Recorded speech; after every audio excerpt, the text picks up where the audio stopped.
The hour of convening having arrived, all members of this House will please report to the floor and take seats. All members will please report to the floor of the House and take your seats. The clerk will ring the bell.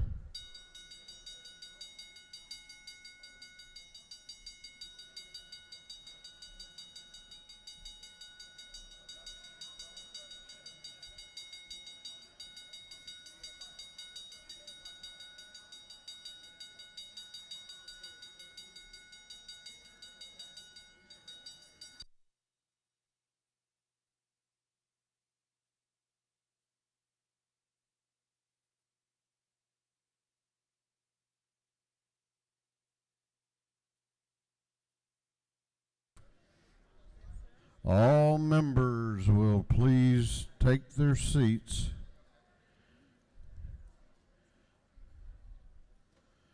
We are going to have the morning roll call. All members present will please vote green to signify their presence in the chamber, and the clerk will unlock the machines.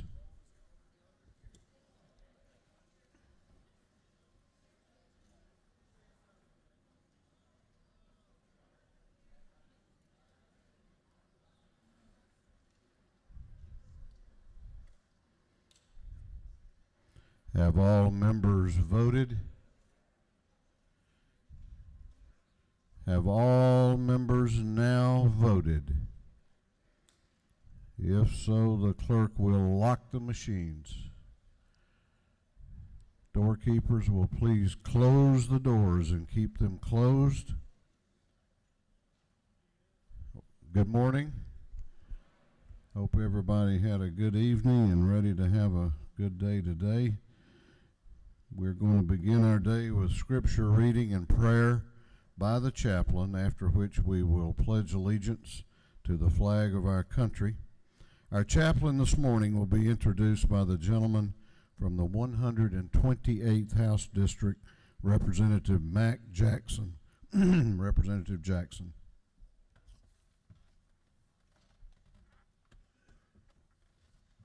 Good morning. Thank you, Mr. Speaker. Today I want to introduce to you a good friend of mine, Dr. Diane Evans, the pastor of St. Paul Missionary Baptist Church in Sylvania, Georgia. But before I start, I want to introduce her son, Justin Evans, who is with her today. Justin, won't you stand?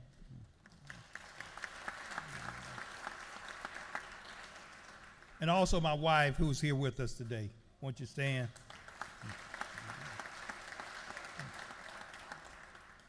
Dr. Diane Evans lives in Jefferson County.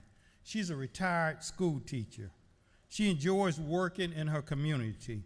She's a strong believer in Psalm 133:1. Behold, how good and how pleasant it is for brethren to dwell together in unity. Ladies and gentlemen, Dr. Diane Evans.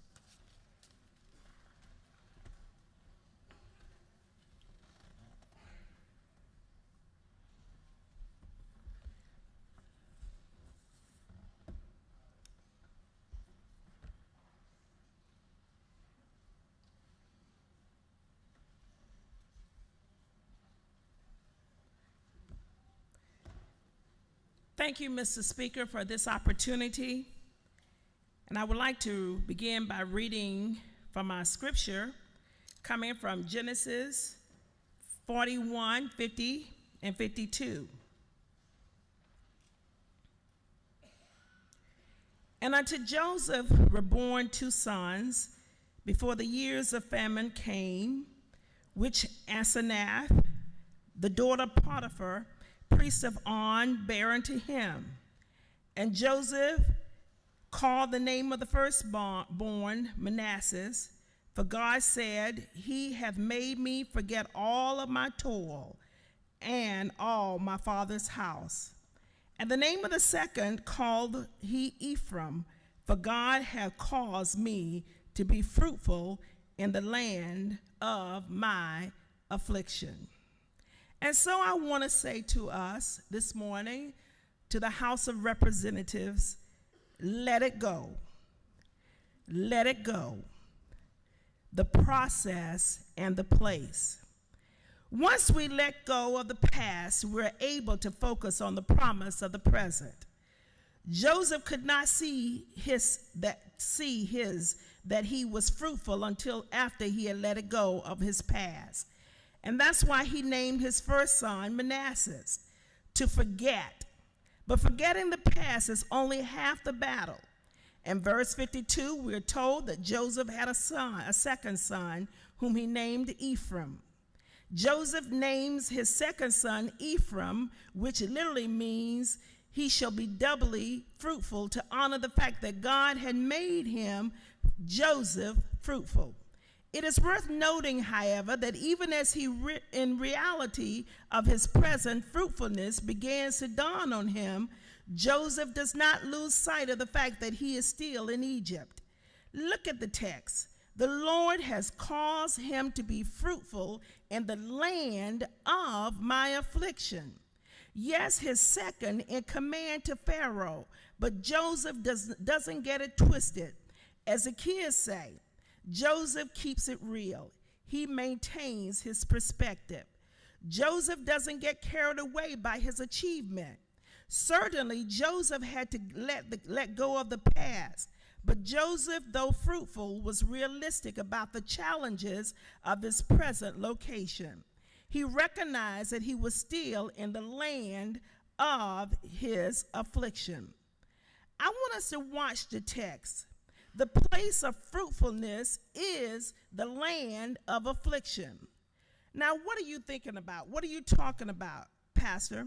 What I'm thinking about is that God will make us fruitful in our comfort zone, yes, but the text is clear. God makes us fruitful in a place of affliction, in a painful place. Why? Perhaps it's because, like natural fruit trees, people are most fruitful when we are standing root deep in fertilizer. I know many of you are perhaps maybe like me in a rural area. Yes, fertilizer. You get that. And maybe you're thinking about maybe next week is the beginning of spring, and you're thinking about maybe we've got to plant some seeds. We bear our best fruit when we are root deep in fertilizer. Fruit trees need fertilizer to put out the best fruit.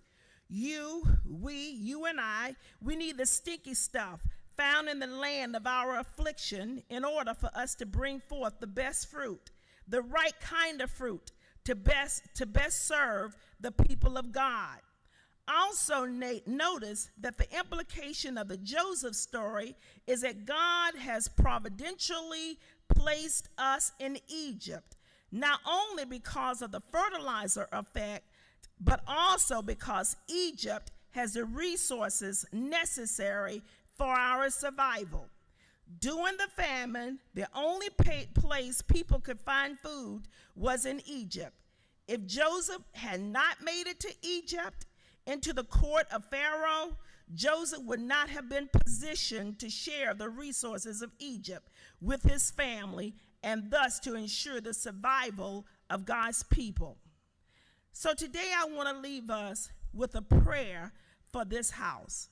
Let us pray. Dear Lord, because you desire all people to be saved, we pray for salvation for every leader in our General Assembly and throughout our government.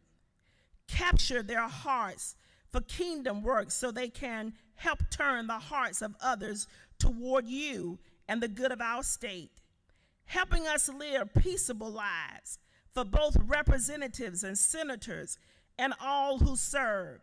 Give them a desire to promote righteousness, the things that will honor you and not themselves.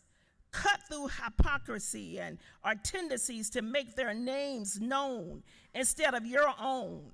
Let them experience the joy of sacrifice and honor and pure conscience. Bring the spirit of unity to our General Assembly, Lord, but only with compromises that promote your good and not godless laws or damaging agendas. Let wisdom and integrity reign in every leader's life. Keep their goals simple, birthing ideas and laws that will help keep our country and our state safe, protect the weak, heal the broken, and encourage every person to her full potential. Protect them and their families and surround them with your angel protection, Lord. Give every leader a strong sense of their destiny and remind them of their accountability, not only to the ones that they serve, but always to you, Lord. Open their eyes to your perspective for decision making. May your word become the truth and guide for all decisions, and may they look to you for their last word. Raise up strong leaders in our state, Lord, who will stay the course and work tirelessly to foster peace and fairness and justice for all. And do this, Lord, in Jesus' name, amen. And now may we look to the Pledge of Allegiance. Pledge of allegiance to the flag of the United States of America and to the republic for which it stands, one nation, under God, indivisible, with liberty and justice for all. Thank you. Mrs. Speaker. God bless you. Thank you. Keep us in your prayer. Yes, I will. You be encouraged. Thank you. That was a great message. Doorkeepers will unlock the doors.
Chair recognizes Chairman Taylor, the chair of the Committee on Information and Audits.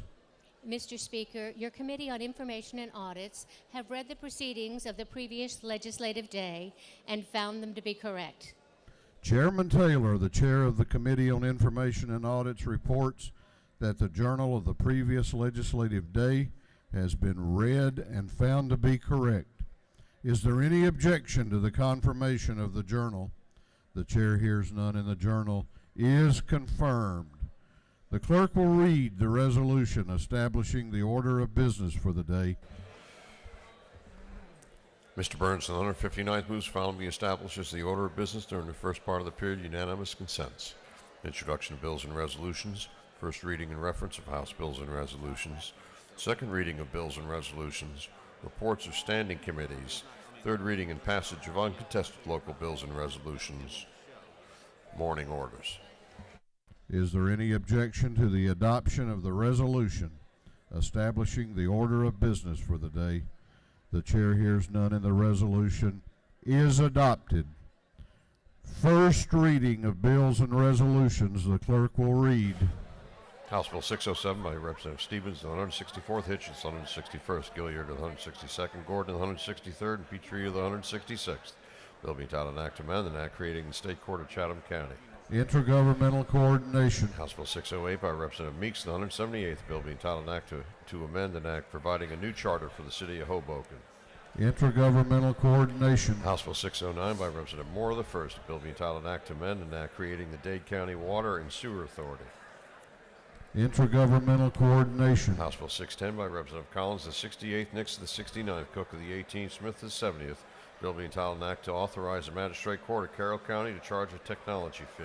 Intergovernmental coordination. House Bill 611 by Representative Jackson, the 64th, Bazemore, the 63rd, Bruce, the 61st, Bodie, the 62nd, Metz, the 55th. Bill being entitled Act to authorize the governing authority of the city of South Fulton to levy an excise tax. Intergovernmental coordination. House Bill 612 by Representative Dreyer, the 59th, and Schofield, the 60th. Bill being entitled Act to amend the homestead exemption from the city of Hapeville ad valorem taxes. Intergovernmental coordination. House Bill 613 by Representative Holmes, the 129th. Bill being entitled Act to amend an act to provide for a new charter for the city of Flavilla. Intergovernmental coordination. House Bill 614 by Representative Dreyer, the 59th, and Schofield, the 60th. Bill being entitled an act to amend an act to provide for a $10,000 homestead exemption from all city of Hapeville ad valorem taxes. Intergovernmental coordination. House Bill 615 by Representative Anulowitz at the 42nd, Petrie the 166th, Buckner the 137th, Cooper the 43rd, Allen the 40th, and others. Bill being entitled an act to amend Chapter 12 of Title 31 of the Official Code of Georgia annotated relating to the control of hazardous conditions. Health and Human Services. House Bill 616 by Representative Kelly, the 16th. Bill being entitled an act to provide that the grand jury of Polk County should not be required to be impaneled on the first day of each term. Intergovernmental coordination. House Bill 617 by Representative Kelly, the 16th, and Cook of the 18th. Bill being entitled an act to provide that the grand jury of Haralson County should not be required to be impaneled on the first day of each term. Intergovernmental coordination. House Bill 618 by Representative Cannon, the 58th, Scott of the 76th, Shannon the 84th, Bernal of the 77th, and Thomas of the 56th. The bill being entitled an act to amend Article 1 of Chapter 18 to Title 45 of the Official Code of Georgia annotated relating to state employees' health insurance. Insurance. House Bill 619 by Representative Belton of the 112th, Welch of the 110th, Rutledge of the 109th, and Dickerson of the 113th. Bill being entitled an act to amend an act to place the coroner of Newton County on an annual salary. Intergovernmental coordination. House Resolution 497 by Representative Glanton of the 75th, Stovall of the 74th, Schofield of the 60th, Bernal of the 77th, Scott of the 76th, and others. A resolution recognizing Ms. Sparkle K. Adams, dedicating a bridge in her honor. Transportation. House Resolution 498 by Representative Cannon of the 58th, Scott of the 76th, Shannon of the 84th, Stevenson of the 90th, Henson of the 86th, and others. A resolution creating the House Study Committee. Insurance. That completes first readers. Second reading of bills and resolutions. The clerk will read.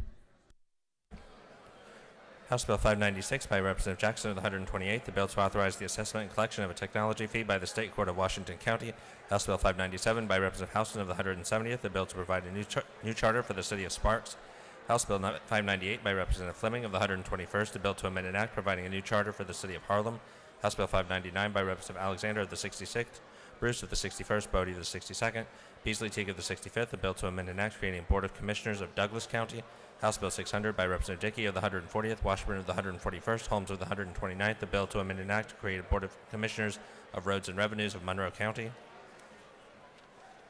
House Bill 601 by Representative England of the 116th, Gaines of the 117th, the bill to amend an act to provide a new charter for the city of Statham. House Bill 602 by Representative Dempsey of the 13th, Lumpson of the 12th, and Scoggins of the 14th, the bill to create the Rome Building Authority. House Bill 603 by Representative Dempsey of the 13th, Lumpson of the 12th, and Scoggins of the 14th, the bill to amend an act providing the compensation of the members of the Board of Education of Floyd County. House Bill 604 by Representative Cannon of the 58th, Kendrick of the 93rd, Scott of the 76th, Shannon of the 84th, McLeod of the 105th, a bill relating to general provisions relative to law enforcement officers and agencies. House Bill 605 by Representative Bentley of the 139th, a bill relating to health care facilities. House Bill 606 by Representative Bentley of the 139th, a bill relating to general provisions regarding insurance, through second readers.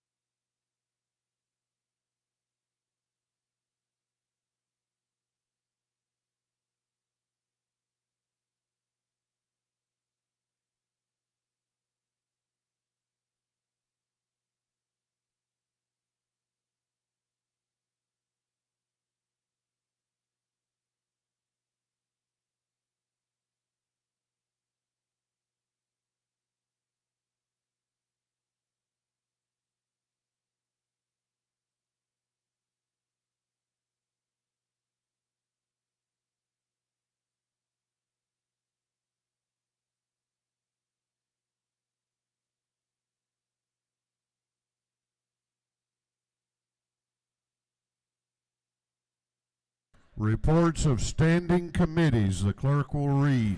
Representative Reinders, the 152nd District Chairman of the Committee on Governmental Affairs, submitted the following report. Mr. Speaker, your Committee on Governmental Affairs had under consideration the following bills of the House and the Senate. It has instructed me to report the same back to the House with the following recommendations. House Bill 571 do pass. House Bill 572 do pass. Senate Bill 130 do pass. Senate Bill 154 do pass. Senate Bill 171 do pass by committee substitute. Senate Bill 177 do pass.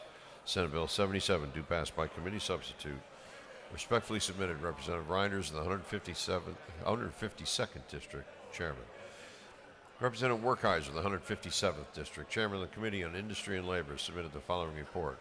Mr. Speaker, your Committee on Industry and Labor has had in consideration the following bill of the Senate. It has instructed me to report the same back to the House with the following recommendation. Senate Bill 135 do pass. Respectfully submitted, Representative Werkheiser, the 157th District Chairman. Representative Jan Tankersley, the 160th District Chairman on the Committee on Intergovernmental Coordination, submitted the following report. Mr. Speaker, your Committee on Intergovernmental Coordination has had under consideration the following bills to the House. It has instructed me to report the same back to the House with the following recommendations. House Bill 595 do pass. Respectfully submitted, Jan Tankersley, the 160th District Chairman. Representative Abstration, the 104th District Chairman on Committee on Judiciary Non-Civil, submitted the following report. Mr. Speaker, your Committee on Judiciary Non-Civil has had under consideration the following bills of the Senate. It has instructed me to report the same back to the House with the following recommendations. Senate Bill 1 do pass. Senate Bill 121 do pass. Respectfully submitted, Representative Abstration, the 104th District Chairman.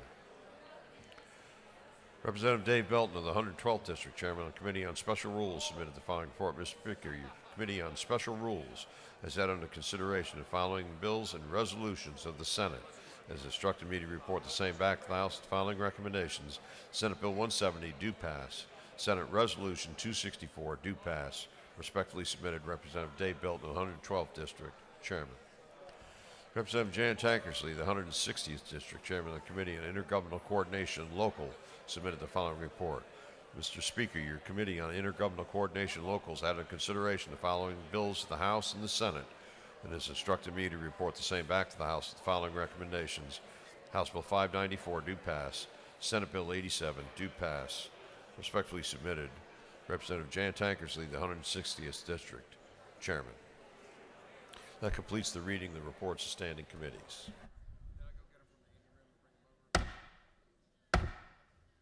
We are going on to the local calendar.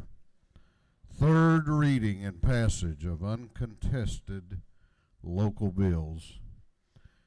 If there is no objection, we will vote on the local calendar as a whole with a recorded vote. Hearing none, it is so ordered. The clerk will read the local calendar. House Bill 594 by Representative Buckner, the 137th, Town of Waverly Hall. Senate Bill 87 by Senator Tillery of the 19th, Toombs County. Is there any objection to the previous question being ordered on the local calendar? The chair hears none. The previous question is ordered. Is there any objection to agreeing to the report of the committee, which was favorable to the passage of the bills? The chair hears none. The report of the committee is agreed to. Shall these bills now pass? All those in favor of the passage of the bills on the local calendar will vote aye. Those opposed will vote no, and the clerk will unlock the machines.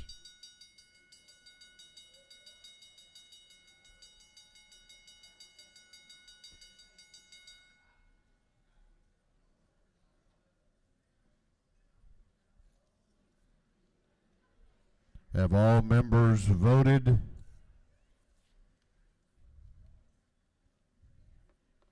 Have all members voted?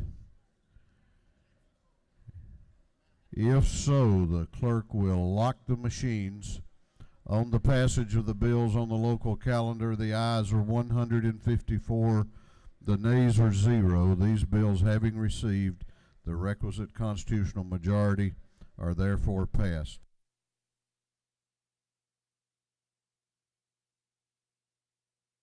Chair recognizes Chairman Silcox to introduce the Doctor of the Day.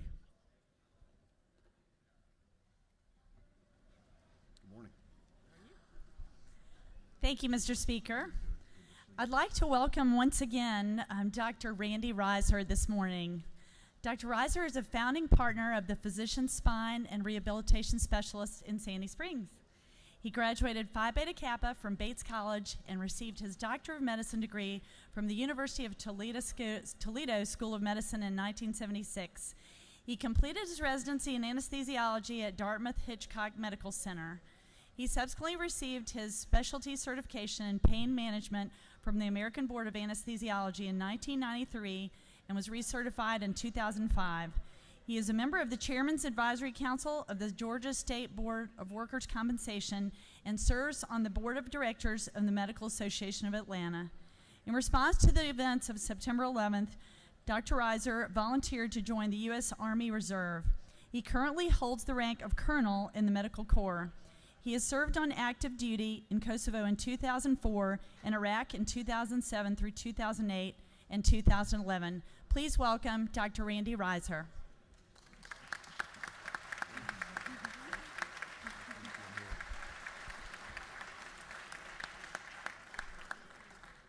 Thank you, Mr. Speaker and Chairman Silcox. It's a pleasure to represent the physicians of Georgia, to be your doctor of the day today.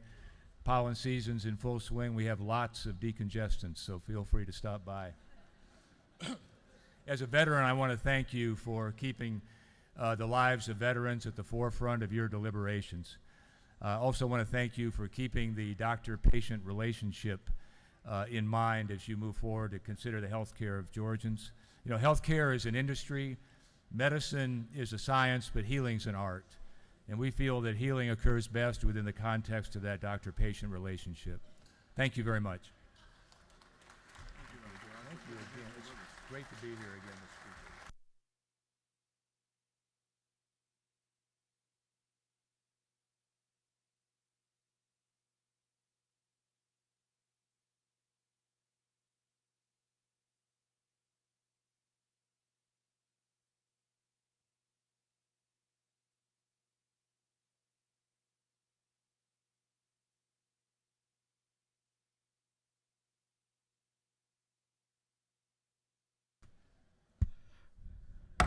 We are now going on to morning orders. Going on to morning orders. House will be in order. Chair recognizes Representative Rick Williams for a morning order.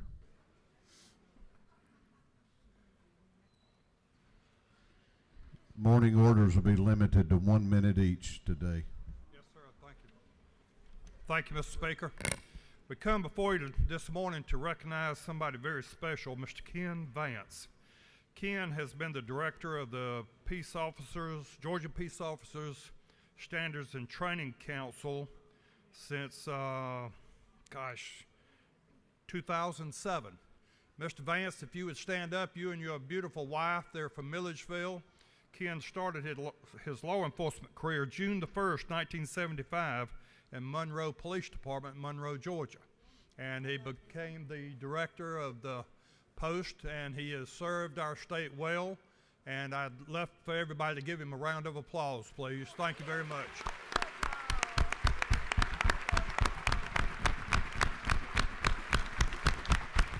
Thank you, Mr. Speaker. Chair recognizes Representative Wiedauer for a morning order.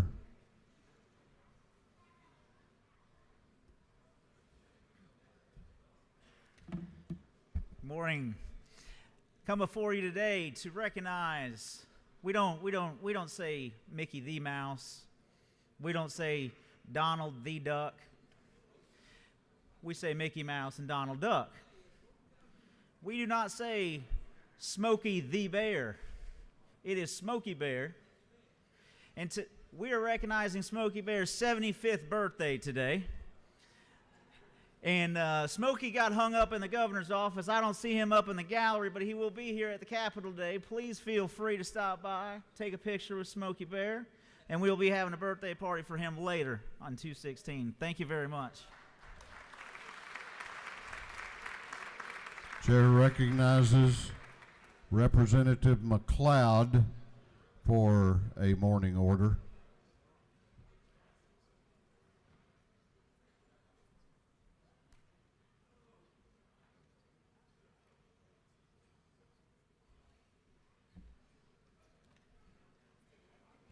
Good morning, Speaker Ralston. Big up to my representatives and to the people in the gallery and to my fellow Caribbean posse. Wagwan.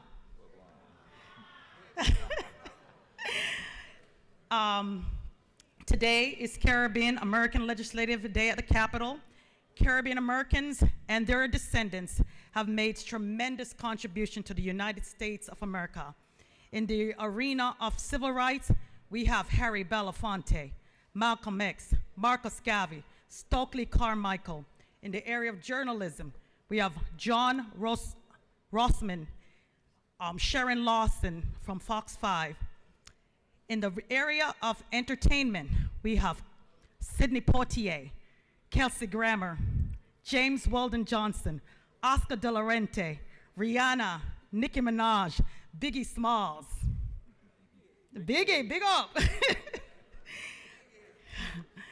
In the area of sports, we've got Marion Ross, Tim Duncan, Patrick Ewing.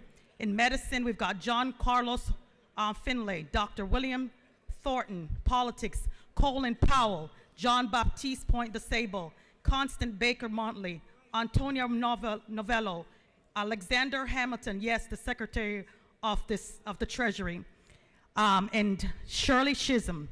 Our contribution has garnered enough respect. Please stand in the gallery to be recognized. I yield the well.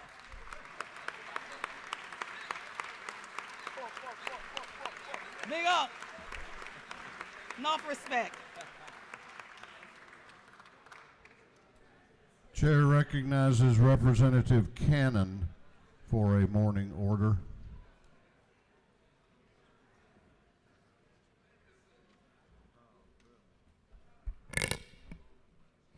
Thank you, Mr. Speaker. Today is District 58 Day, and I rise to bring attention to the hardworking Georgians who care for people and families living with and affected by HIV. If those people will stand. We've got Dr. Irvin. He is the program manager for the Morehouse School of Medicine, Department of Family Medicine, as well as the Georgia HIV Prevention and Care Council, as well as a member of the State of Georgia Community Health Worker Advisory Board. We also have Timothy Webb, who is a Ryan White Planning Council member. He is the Linkage to Care Specialist for AID Atlanta, and he received the Kenny Robeson Award.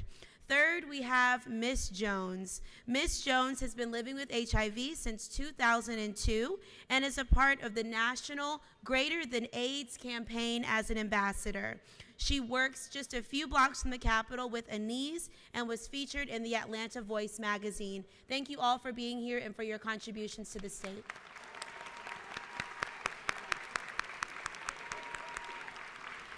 Thank you. Thank you.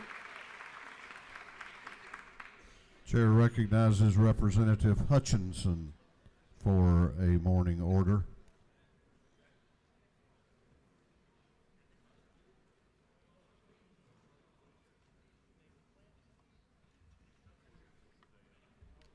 Thank you, Mr. Speaker. Today we recognize South Gwinnett High School that is here with us today on a field trip. They're in the gallery with us. We have their government programs, their government classes, and their Young Democrats. So if they can stand and we can welcome them to the People's House, I would appreciate that.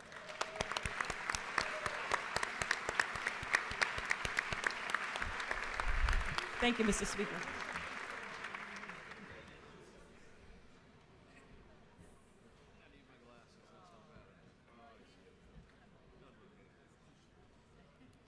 Chair recognizes Representative Stovall for a morning order. Thank you, Mr. Speaker and members. This morning, we are celebrating Women's Month by celebrating our sophisticated women of radio. Thanks to Dee Hill for organizing this event each year to honor radio personalities. We have Tawanda Black, the Public Affairs Director at KISS 104.1, Jen Hobby with the Jeff and Jen Show, Star 94.1. We have Jazzy McBee, Streets 94.5, and Joyce Littell The program director at 1380 WAOK V103. And we have Shirley Mama Mia Ellis with V101.7 and GMWFVS Fort Valley State University. Go Wildcats. Members, will you please help me to recognize these wonderful women in radio broadcasting? Thank you, Mr. Speaker. Chair recognizes Representative Glanton and Representative Mac Jackson for a morning order.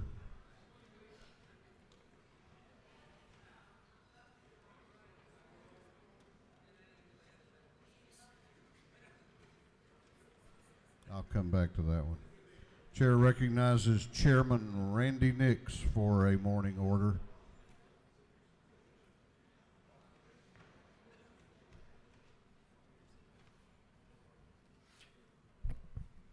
Thank you, Mr. Speaker. The Troup County delegation is proud to recognize the LaGrange Troup County Chamber of Commerce who are with us today. These are some outstanding community leaders, and I hope you'll help me welcome them to the People's House.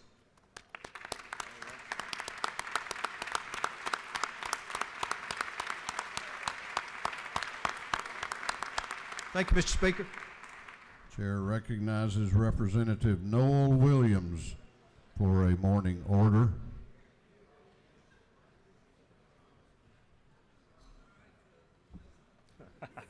Thank you, Mr. Speaker. I would like to announce today from 11 to 1, there will be the voting machine there from 11 to 1. So if anybody would like to go demo the new machines, room 403 between the hours of 11 and 1. Thank you.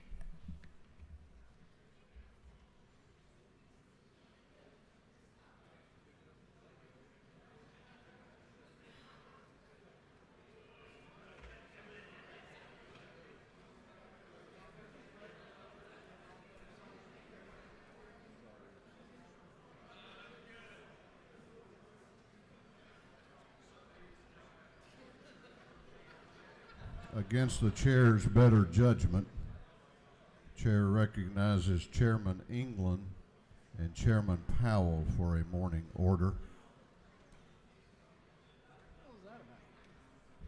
Good morning, everyone. Those of you that do not realize it, today is National Pi Day. 314, 3.14 is pi. Well, most of us were taught in school that pi r squared is what you use to figure out the circumference of a circle. But there's a fella that has a birthday today that knows that pi r round, our speaker. And so we want y'all to join in with Chairman Powell as he leads us in happy birthday, Mr. Speaker. Oh, I like it. Y'all are standing up. Happy birthday to you. Happy birthday to you. Happy birthday, Mr. Speaker. Happy birthday to you.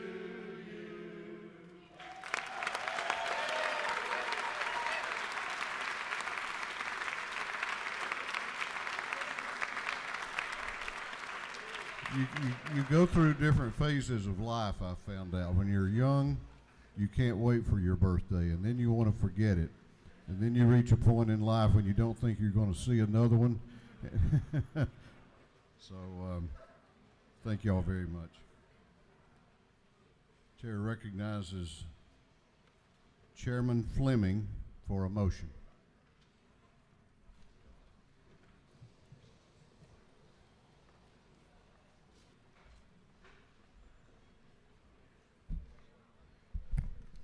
Thank you, Mr. Speaker. I move that the House agree to the Senate amendment to House Bill 316. Chairman Fleming has moved that the House agree to the Senate amendment to House Bill 316. The clerk will read the caption. House Bill 316 by Representative Fleming and the 121st Jones of the 47th Burns, 159th and others being titled an act to amend Chapter 2 entitled 21, the official code of Georgia annotated relating to primaries and elections generally, so as to provide for definitions to provide for related matters and to provide for an effective date. The chair recognizes Chairman Fleming to explain the Senate amendment to House Bill 316 and his motion. Thank you, Mr. Speaker. As we all know and have debated and seen the Senate debate at length, in front of you is House Bill 316, which is the voting machine election law bill for this year's session. There were 5 amendments that were accepted in the Senate. Very similar to the House side, the minority party offered several amendments, and several of those were accepted. And I will explain those to you now and then be happy to take any questions about those or any other part of the bill should you have any. If you'll turn to the Senate amendment, which is on your desk, as well as the original House bill that passed out on lines 382, there the minority party offered an amendment to say that the U.S. Election Assistant Commission, or the federal certification that all voting machines have, be in the bill itself. That requirement for us to be federally certified was already in state regs, but it was a request that we add it to the bill, and the Senate agreed. On lines 487, there is now going to be a requirement in the bill that there be a sign posted at the precincts that voters know that they should verify their ballot after it's printed. As you know, the original bill called for a ballot marking device, and after you touch screen your voters, it prints for you a piece of paper which is actually your ballot. This sign will state that everyone should remember to look at that piece of paper, verify it's who you voted for before you scan it and actually cast your ballot. Also at that spot in line 487 to 492, there will be a sign that also says sample ballots are available. So if you want to look over a sample ballot before you actually step into the voting booth, you can do that. That is already the practice, but it will now be a sign at all precincts. On lines 553, another amendment requested by the minority party was accepted. That is, as I mentioned, after you finish touching screen to have your ballot printed that you vote, now on that ballot in the code it will say Republican or Democrat or Libertarian. It'll have the party symbol R or D beside it as you review your ballot before you actually scan it and vote it. There was one section that was deleted from the bill per the request of the minority party. That was the previous section 33, which you would be able to find in the House bill that was placed on your desk. That section dealt with a potential pilot project, just simply authorizing the Secretary of State to have a pilot project potentially with one of the counties as it relates to how we get ballots to disabled voters. The minority party wanted that deleted, and that was deleted. The last amendment that I would bring to your attention is on line 1229. In the bill, as you may recall from our debate, one of the most significant portions of this new law is a requirement that there be an audit after the election, that the paper ballots, which are now part of the system, be audited in some fashion. One of the processes we discussed was possibly a county by county random check of a precinct, and then eyes on the paper would recount that precinct's vote to make sure it's statistically matched with what was already reported. The Secretary of State intended to perfect that system once we know what kind of machines we will exactly buy and use it in the 2020 election. The minority party requested that it actually be in the bill that we would conduct that type audit or some type by the November 2020 election. That, Mr. Speaker, are the changes that were made by the Senate. All those amendments and requests were made by the minority party, and they were accepted on the Senate side, and I would certainly be happy to try to answer any questions from members of the House. Chair recognizes for a question the minority leader of the House, Leader Trammell, to your left. Thank you, Mr. Speaker. Does the gentleman yield? Yes, sir, Mr. Leader. Does this legislation have a fiscal note that accompanies it? It has something better than a fiscal note. It has an appropriations bill which has already passed this House and is pending in the Senate, which sets the cap on how much can be spent. Does the gentleman further yield? Yes, Mr. Leader.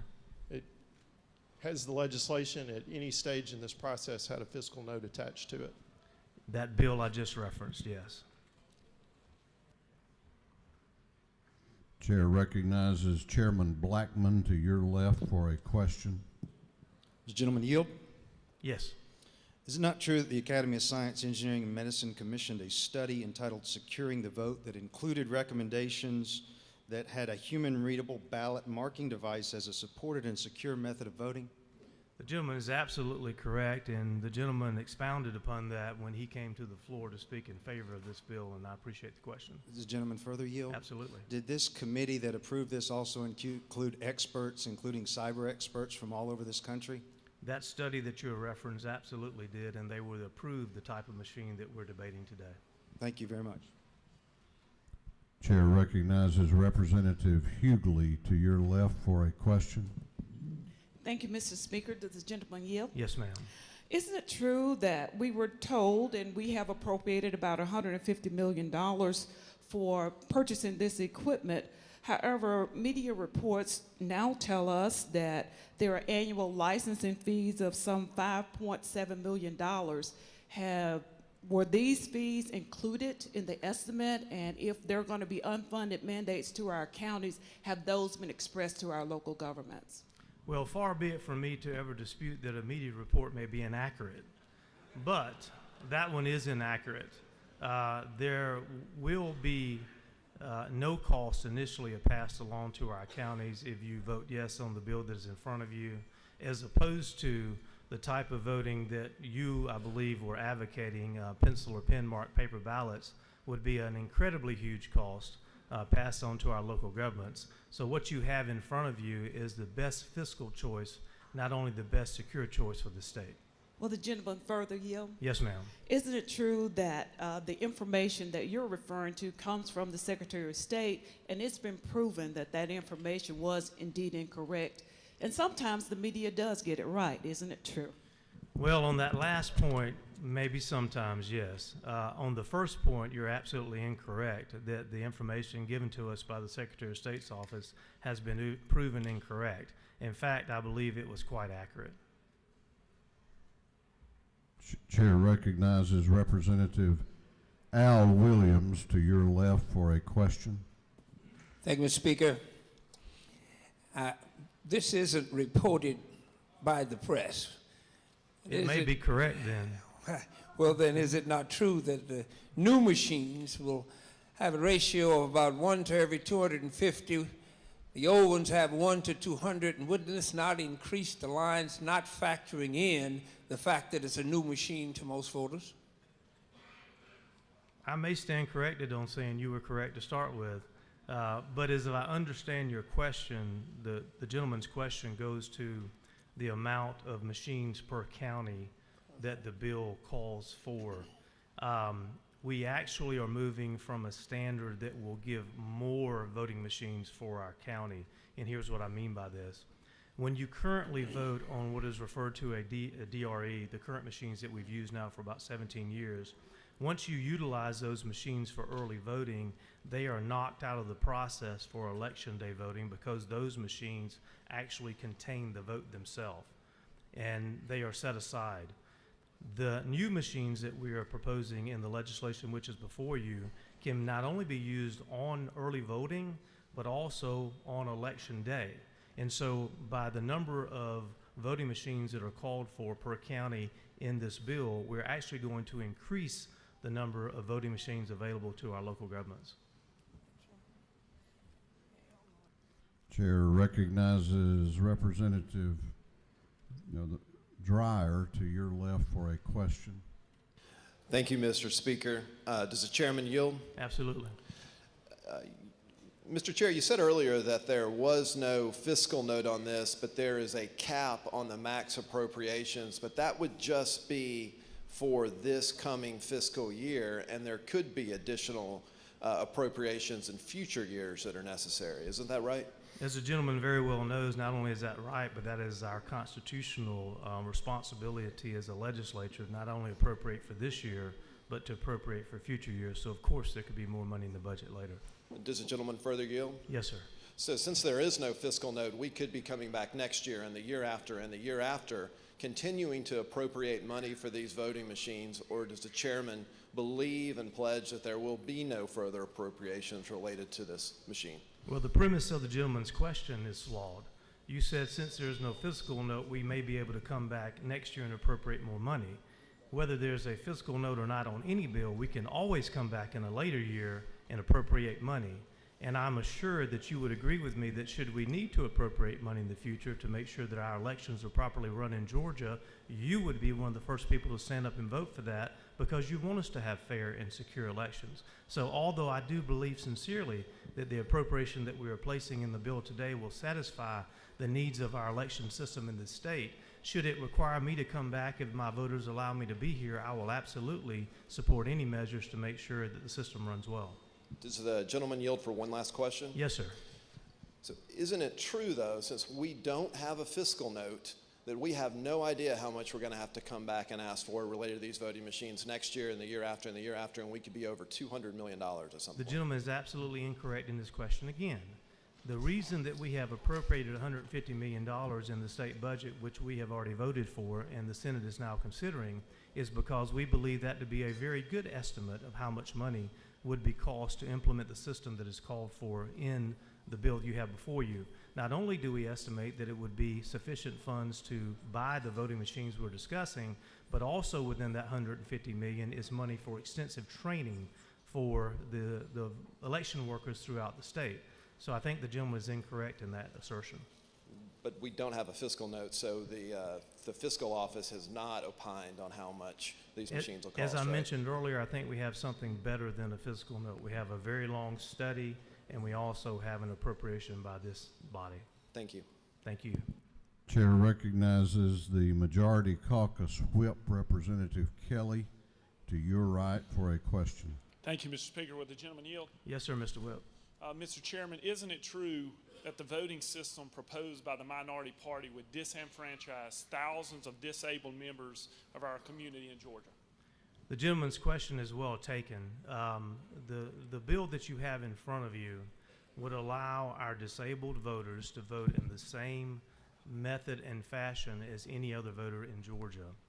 The proposals by the minority party to move to a pencil or pen marked ballot would do the opposite. Even they admit in their proposal they would require handicapped voters, those with disabilities, to use a different system than the rest of our citizens. One of the strengths of this legislation, besides all the other qualities, is that it does treat all our citizens the same and equally when they go to vote. Chair recognizes the chair of the Minority Caucus, Chairman Beverly, to your left for a question. Does the gentleman yield? Yes, sir, Mr. Chairman. I'd like to move your attention to line 1056, section 37, line 1056. Are you on the House bill or the Senate amendment? On the Senate bill. And say that again, I'm sorry. Section 37, line 1056, just for a point of clarification. We anticipate the earliest time possible after casting provisional ballot. I'm not quite sure what earliest time possible means. Could you help elaborate on what that means and what the gentleman intends by that language? That means quicker than any other time possible. Great. So would the gentleman further yield? Yes, sir. Is it not true that part of the problem of the last election cycle was that provisional ballots weren't cast in a timely fashion, and that the earliest time possible does not give the General Assembly the opportunity to really actually litigate this issue if it becomes another issue moving forward? I think the problem with the gentleman's question is that he does not acknowledge that one of the problems with provisional ballots in the last election was that the minority party's nominee for governor asked people, instead of going in and voting on the voting machines, request a provisional ballot. Now, the result of that was to cause numerous problems in the various precincts across the state, particularly in the metro area. So that problem that was created by provisional ballots was actually created by your nominee. Does the gentleman further yield? Absolutely. To the question of the majority caucus whip as it relates to the ADA, is it not true that ballot marking devices is not the only way in which to have a person who is associated with or qualified as ADA? Is the ballot marking devices are not the only way to cast a ballot, and that the gentleman's statement would be incorrect? Well, first of all, I do not believe that the majority whip mentioned the ADA, the Americans with Disability Act. But since you have mentioned that, I'll speak to the premise of what I believe your question is. That being that under the Americans with Disabilities Act, we as a society are required, whenever possible, whenever reasonable, to treat our handicapped citizens the same way that we do our citizens without disabilities. This bill does that because everybody will be allowed to vote on the same voting equipment. Thank you. Thank you. Chair recognizes the chair of the House Appropriations Committee, Chairman England, to your right. Thank you, Mr. Speaker. Does the gentleman yield? Yes, sir, Mr. Chairman. Mr. Chairman, is it not true that you and I have served in this body now for several years, and I don't recall ever us having a fiscal note done on a capital expenditure, which is what this would be? The gentleman is absolutely correct. And is it not further true that as we do capital expenditures, such as buying state patrol cars, vehicles for DNR, and others, we understand that there may be some associated ongoing costs, but those are part of owning a capital asset, so therefore it's not something that comes into the realm of requiring a fiscal note?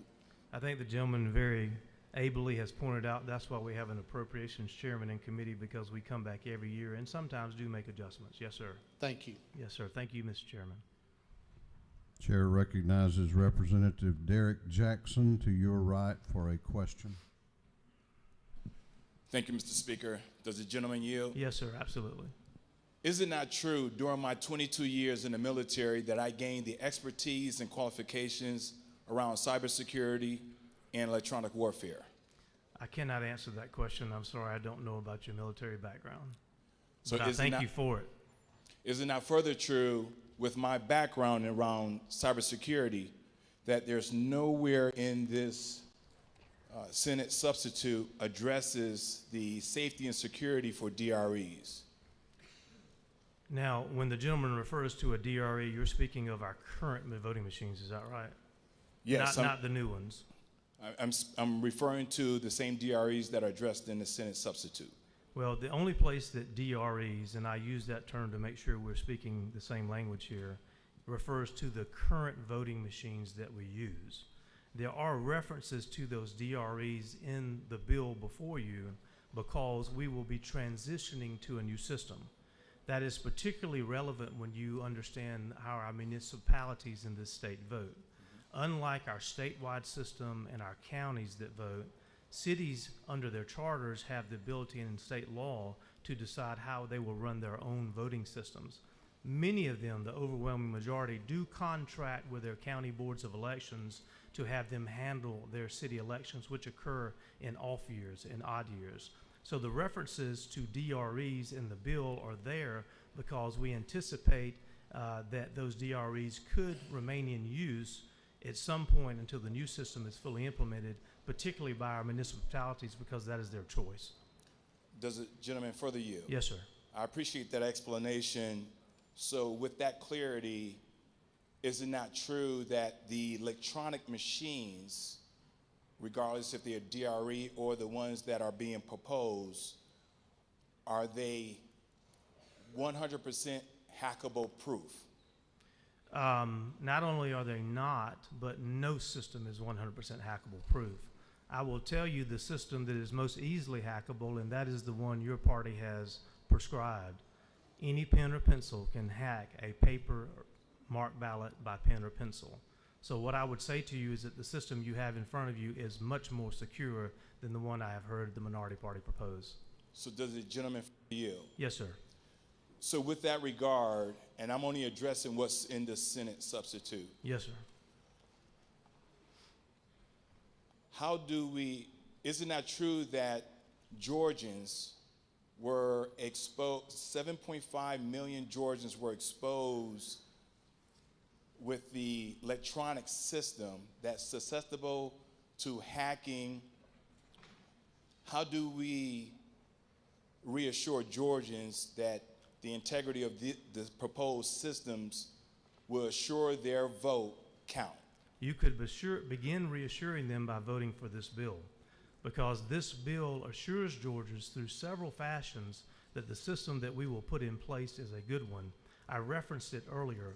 One of the most important components of this bill is what has been referred to as an auditing process. For the first time in Georgia, we will now begin, because of the paper trail we are creating, to have a post-election audit. What that means, as I mentioned earlier, is that we will potentially, county by county, with a statistical model, make sure that the election results were correct. So the bill you have in front of you goes further than anything we've ever had in Georgia to give the assurances that you are asking for. All right, thank you. Thank you. Chair recognizes Representative McLeod to your left for a question. Does the gentleman yield? Yes, ma'am.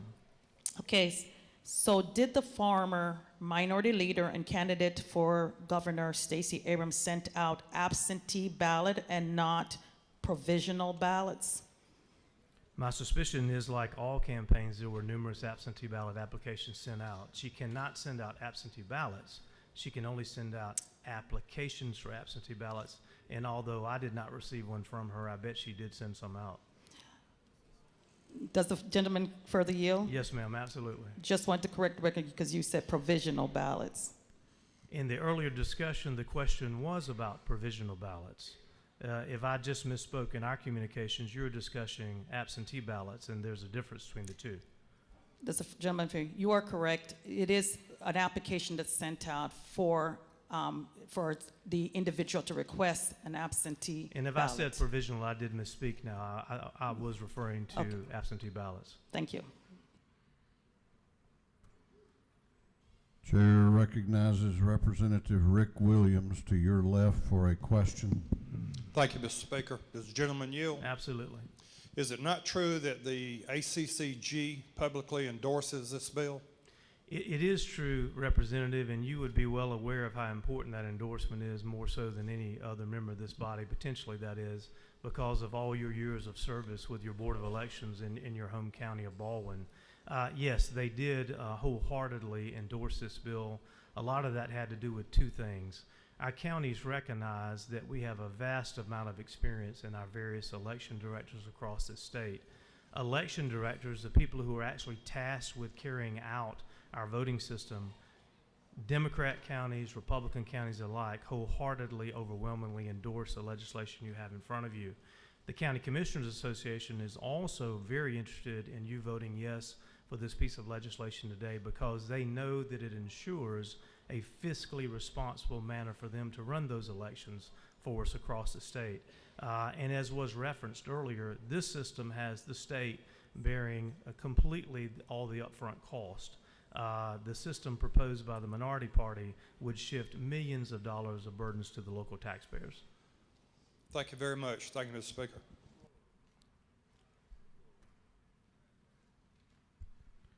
Chair recognizes Representative Alexander to your left for a question. Thank you, Mr. Speaker. Does the gentleman yield? Yes, ma'am. In making sure that we're good stewards of our taxpayers' money, anything in this bill requiring that the company awarded or any vendors that are awarded or have ethics requirements? Explain your question further. Are there anything in this bill that requires that the company taking on this $150 million contract, there is ethics requirements in here? Well, my assumption would be that the lady's asking about the quality of the companies that may bid on this contract. The RFP, or request for proposal process, that will begin should the House today pass this bill and the governor sign it, would be very similar to what we have in place for other capital purchases in the state. There is a list of Department of Administrative Services guidelines that will be followed. The RFP process itself will evaluate each company on several levels. Those levels would be financial stability. Those levels would be the ability to fill one of the largest states in the nation to ever purchase for a uniform system. And if those companies had any problems, that would be brought to light, I believe, during the RFP process. So I think the answer to your question would be yes. Thank you. Thank you. Gentleman has been very, very cooperative in terms of answering questions. I don't want to cut you off, but you have 12 more questions if Ms. you care to Speaker, further yield. Ms. Speaker, I will yield for a couple more. I think that once again, this question has been debated more than anything we've ever discussed in the last couple of years, it seems like, through commissions and studies. So I will yield for a couple of more and then wrap it up. Chair recognizes Representative Anulowicz to your left for a question. Thank you, Mr. Chair. You've mentioned the appropriations bill several times, and I've been thinking about that, but isn't it true that appropriations funding, that's an expectation of what something will cost? That's more of a budget item. Isn't it true that a fiscal note is more of an actual accounting that's germane to the conversation we're having today of what something will actually cost? The lady is incorrect, and here's why. The appropriations process is better than a fiscal note. A fiscal note just gives you a guesstimation of what something might cost. An appropriations bill sets a cap, and that is much more fiscally responsible. But isn't it true, does this gentleman further yield? Yes, absolutely. Isn't it true that when we have had budget items in the past, when something does turn out to exceed that cap, isn't it true that further funding can then be appropriated? That's still not in keeping with what a fiscal note does in terms of saying this is what something is going to cost. The lady is referencing the ability of a fiscal note to give us fiscal responsibility when it comes to the actual spending, and that's where your question is flawed. An appropriation is much more capable, I'll use the term, of limiting expenditures, thus making sure that we spend the taxpayers' dollars wisely. Chair recognizes Representative Jasmine Clark to your left for a question. Does the gentleman yield? Yes, ma'am. Earlier, you and Chairman Blackman discussed the paper from the National Academies of Sciences. Just to be clear, we're talking about securing the vote, protecting American democracy by the National Academy of Sciences? I don't know it by that name. Okay. Well, does the gentleman further yield? Yes, ma'am. In that paper, on page 79, does it not clearly state that well-designed, voter-marked paper ballots are the standard for usabilities for voters without disabilities, and research on voter-verifiable paper auditable trails has shown that they are not usable or reliable for verifying that the ballot of record accurately reflects the voter's intent. But there is limited research on the usability of ballot marking devices for this purpose. Moreover, they may produce either a full ballot, a summary ballot, which this bill asks for, or a selections-only ballot. And unless voters take notes while voting, ballot marking devices that print only selections with abbreviated names, descriptions of contests, are virtually unusable for verifying voter intent. I've heard what the lady read. I do not know exactly what she's reading it from. We already had that discussion.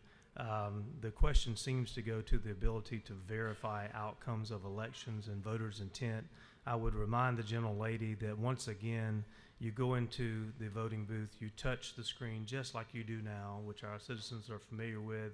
You print out a piece of paper that you can look at with your own eyes and see if the name of the candidate is on there that you voted for.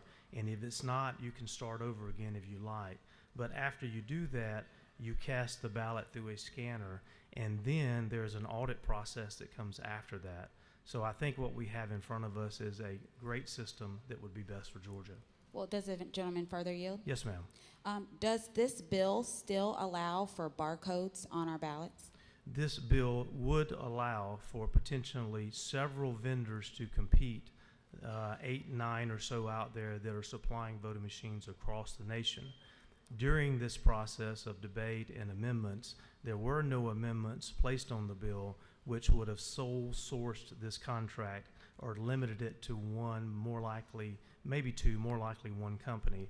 And I think that was a very wise move by this legislature thus far, because we all know that when you sole source a contract, the price for the taxpayer's pocketbook seems to go up an awful lot. The RFP process is not something new in Georgia. We have used it for decades. to make sure that we purchase equipment that best suits the needs of our voters, and this bill will allow that process to go forward unfettered. Does the gentleman yield for one more question? Yes, ma'am. In the same paper that you and Chairman Blackman referenced earlier in the debate, does it not also explicitly state that ballots must be human readable for the voter to be able to verify, and this bill allows for non-human readable ballots? The lady is absolutely incorrect in her statement. This bill requires that there be human readable ballots after you touch the screen and read the paper ballot and scan it in. More importantly, in that all-important audit process that we have talked about, it requires human eyes on paper to count. You wouldn't be counting a barcode or any other markings on that piece of paper except the name that is on the ballot. And that is the assurity that this legislation gives to Georgia voters that our elections are accurate, fair, and safe. So what is actually scanned or counted on Election Day is the barcode if we were to go to that type of system? That the lady is incorrect in part of her question. What is counted is whose name is on the ballot, and also, more importantly, what is counted in the audit system is the human readable name on the ballot. Thank you. Thank you. Mr. Speaker, I will close and allow the House to make the decision on this. Will you yield to the majority leader? I will absolutely yield to the majority leader. Chair recognizes the majority leader of the House for a question. Does the chairman yield for a question? Yes, sir, Mr. Leader. Mr. Chairman, I've followed this process, as we all have, through the process of this legislation. And our obligation to Georgians is to make sure that the policy we adopt is well vetted and has input from both sides of the aisle and both chambers. Is it not true that's what's occurred on this legislation? Mr. Leader, not only are you correct, but I can't recall in recent memory ever seeing a bill with more amendments offered and accepted by the minority party. Not only were there amendments on both sides, House and Senate accepted that was offered by the minority party, but entire bills that were introduced by Democrats were incorporated into the House bill when it was first introduced. And prior to that, there were sit-downs between you and I and the leadership on the other side to take into account their concerns, many of which that we worked into this legislation. So I think the leader is dead on when he states that this has been a bipartisan process where we've listened intently. Thank you for that work. The gentleman yield? Yes, sir, absolutely. As I understand this, aren't we producing the best security, the most accessible voting system, an audit trail that improves on what we've done in the past as far as utilizing the technology that is available to us today, that is secure, and does all of those things that I just mentioned? Is it not true that that's where we are from a standpoint of technology in the voting process today? I think the gentleman is absolutely correct. This bill in front of us allows us, through our Secretary of State's RFP process, to go out there with the multiple vendors and select the best machine for Georgia. Not only cost efficient, but secure and also easily usable by our people who actually go and cast those votes in Georgia. The leader is absolutely correct. One last question, gentlemen, will you yield? Absolutely. Mr. Chairman, in your opinion, does this not provide the best platform for every Georgian's vote to be counted and respected through the process of our elections to make sure our elections are fair and accountable to every Georgian? Does the gentleman agree with that? I could not agree with that assertion more. The legislation that we have worked through this long process will bring to Georgians a voting system which they can be proud of, which is a step toward the future, and which will be fair and, most importantly, accessible to all of Georgians. Mr. Chairman, thank you for your diligent and fair work on this issue. We appreciate it. Thank you, Mr. Leader. And Mr. Speaker, I will close by asking you to vote favorably on the legislation that you have in front of you now. It has been a long process, but it has been an open process with multiple debates through multiple forums, and we have in front of us now a document, a bill, which will be good for Georgians moving forward. This whole idea of democracy stands on several pillars. There's nothing more strong of a pillar than our ability to go to the polls and vote. And the bill you have in front of you preserves that quite well. I would ask for your favorable consideration, Mr. Speaker, and I yield the well. The gentleman has yielded the well. What purpose does the minority leader of the House rise? Point of order. State it, your point of order. Pursuant to the Georgia Fiscal Note Act found at Title 28, Chapter 5, Article 3, specifically OCGA 28-5-42, the lack of a fiscal note precludes the House's consideration of this measure. Chair overrules the point of order. This is a capital expenditure, as has been noted, and it is also a specific item in the budget. So the chair is going to overrule the point of order. On the gentleman's motion that the House agree to the Senate amendment to House Bill 316, all those in favor will vote aye. Those opposed will vote no, and the clerk will unlock the machines. What purpose does the minority caucus whip, Representative Bodie, rise? Parliamentary inquiry. State your inquiry. Is it not true that this House prides itself on being fiscally conservative and responsible? I believe that to be true. Parliamentary inquiry. State your inquiry. Isn't it not true that HB 316 does not have a fiscal note attached to it? Therefore, it's not fiscally conservative nor responsible, and therefore this House should vote no to HB 316. Is not true, Mr. Speaker? Well, the chair has ruled on your leader's point of order, and that issue has been debated. Those who disagree certainly have an option of a button to vote it. What purpose does Representative Park rise? Parliamentary inquiry. State your inquiry. Is it not true that the National Academy of Sciences and experts across the country have recently sent a letter saying this system, ballot marking devices, are vulnerable and that hand-marked paper ballots are more secure and cost-effective? I have not seen the letter. I'm sure the gentleman Further inquiry. Believes that to be true. Further inquiry, Mr. Speaker. State your inquiry. Is it not true that by voting for this bill, this will further undermine the trust and integrity that voters in Georgia have in terms of our election, that would undermine our democracy? I think that addresses itself to the judgment of each and every member. What purpose does Representative Wynn rise? Parliamentary inquiry. State your inquiry. Is it not true that we're borrowing funds through 20-year bonds to pay for these machines, and supporters of this bill have indicated these machines may only last 10 years, which means we would continue to pay for machines that may not be operable? I'm not sure what the lifespan is, but it was in the bond package, which means that it will be a bonded indebtedness for which we get almost no interest because of our AAA bond rating. Thank you. What purpose does Representative Rick Williams rise?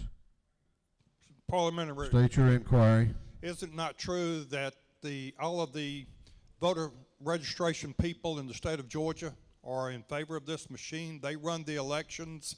They're our constituents, and they're who we represent, and we need to do as they so need us to do? That is my understanding. I think the gentleman is correct. What purpose does Representative Jasmine Clark rise? Parliamentary State inquiry. your inquiry. Is it not true that the same machines that we are considering were just decertified in New York, and that they are having to start their process all over again after finding vulnerabilities to hacking? Given some of the actions by the state of New York, I really don't have an interest in what they're doing.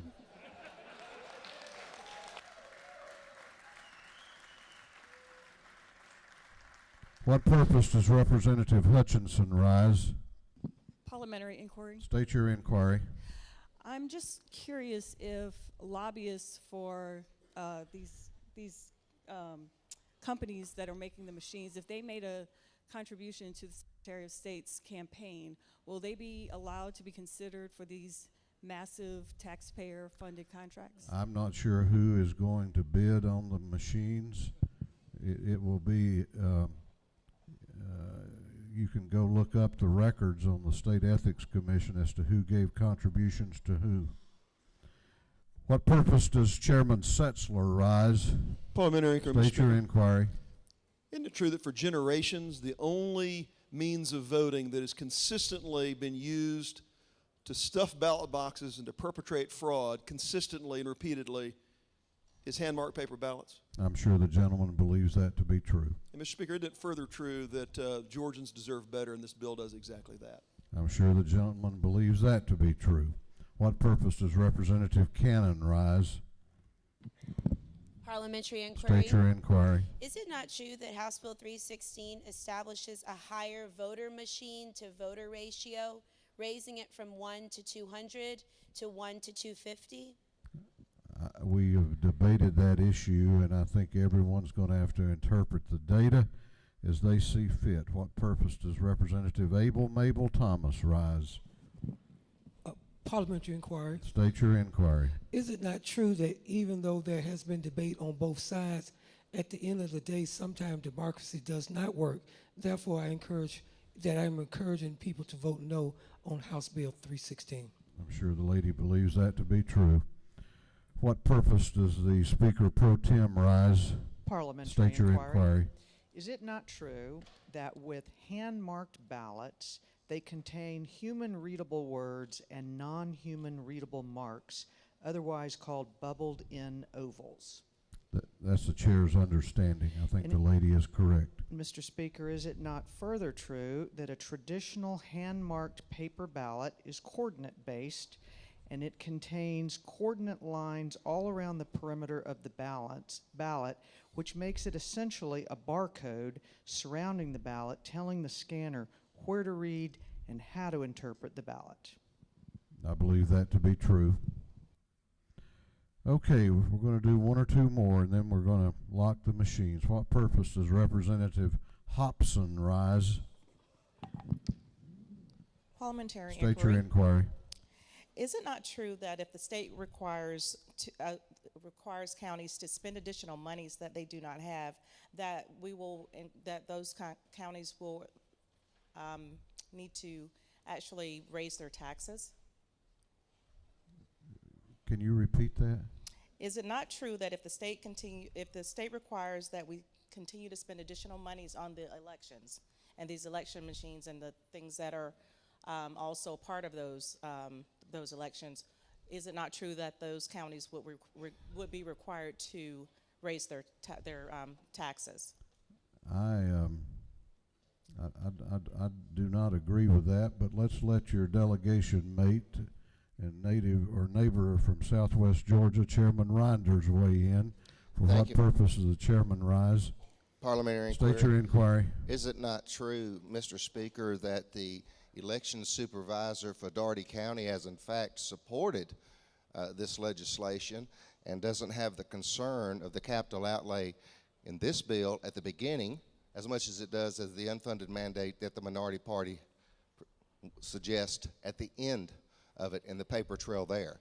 So this, in fact, by election supervisors all across the state, is supported because they fear it'll cost them more if they took the minority position.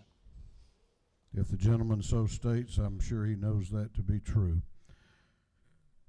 What purpose does Representative Holcomb rise?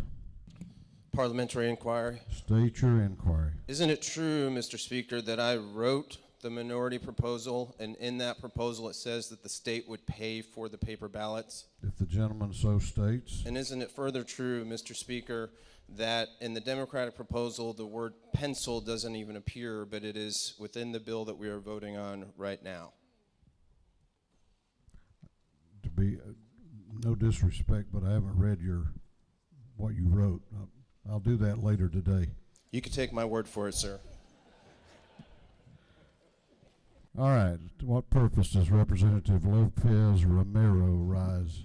Parliamentary inquiry. State your inquiry. Isn't it true, Mr. Speaker, that we are here to vote on behalf of voters and residents of Georgia and not election officials or vendors for any particular company, nor entity or organization? I would agree, except I think elections officials are people, and so they live in our districts. But if the lady so states, I'm sure she believes that. Okay, we have had a very thorough consideration of this motion. Have all members voted? Have all members voted? If so, the clerk will lock the machines. On the gentleman's motion that this House agree to the Senate amendment to House Bill 316, the ayes are 101, the nays are 69, and this House has agreed to the Senate amendment to House Bill 316.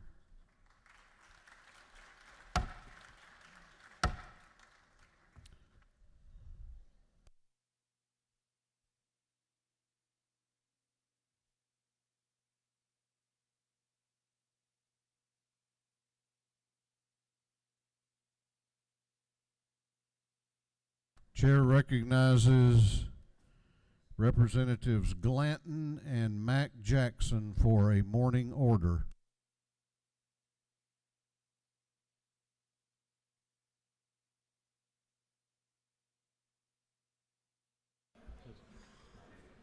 Is the mic on? Thank you, Mr. Speaker. Good morning, ladies and gentlemen of the House. Joined with Representative Mac Jackson this morning.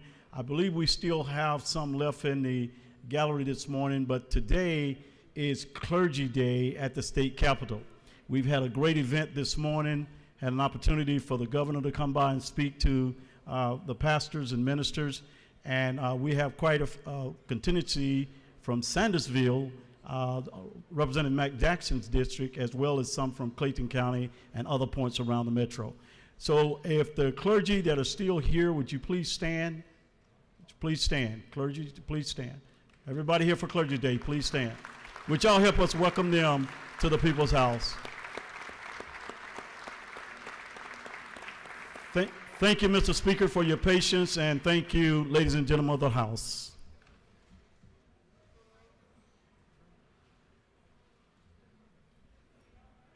House will continue to be in order. We're going to recognize some very special guests that are with us today. The clerk will read the caption to House Resolution 517.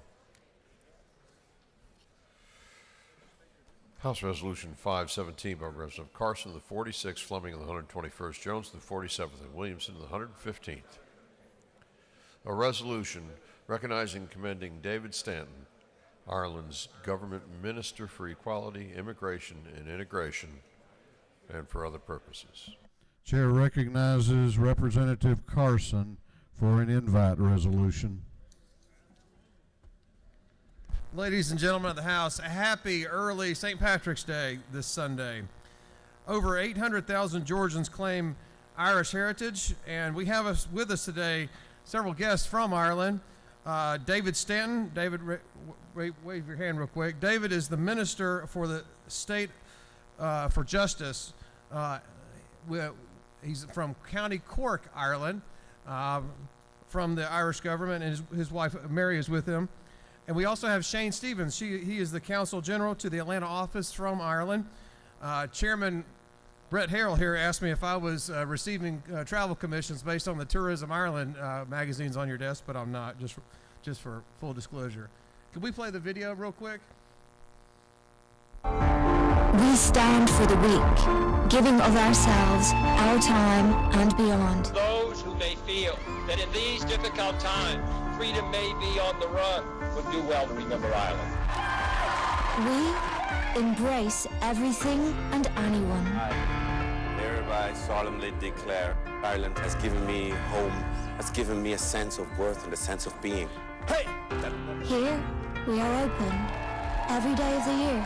I love our shared Ireland. I love it for its imagination and its celebration of the endless possibilities for our people. We are out on our own, yet never alone. Today, people and seekers of tomorrow, we are a tiny island with a massive heart. We love life, and we know life is for living. Ireland. Here we live.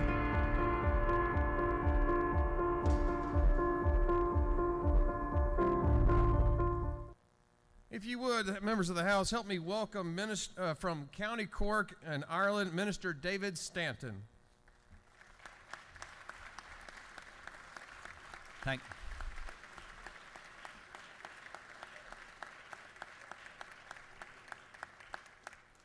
you very much. Mr. Speaker, happy birthday. Representative John Carson, Mr. Speaker, thank you for inviting me to address you today. It's a huge privilege, and I bring greetings and blessings from the people and the government of Ireland to the great state of Georgia and your representatives. It's a pleasure to be here on this St. Patrick's Day, week, month. It's a great time for us in Ireland because the whole world turns green. We have come a long way since the hard times in the 18th and 19th century. Today, we are ranked the 4th most developed country in the world. Our economy has been amongst the fastest growing in the last 5 years. We're one of the biggest international investors in the United States. One Irish company, CRH Americas, and I visited the headquarters this morning here in Georgia, now employs 45,000 people in North America.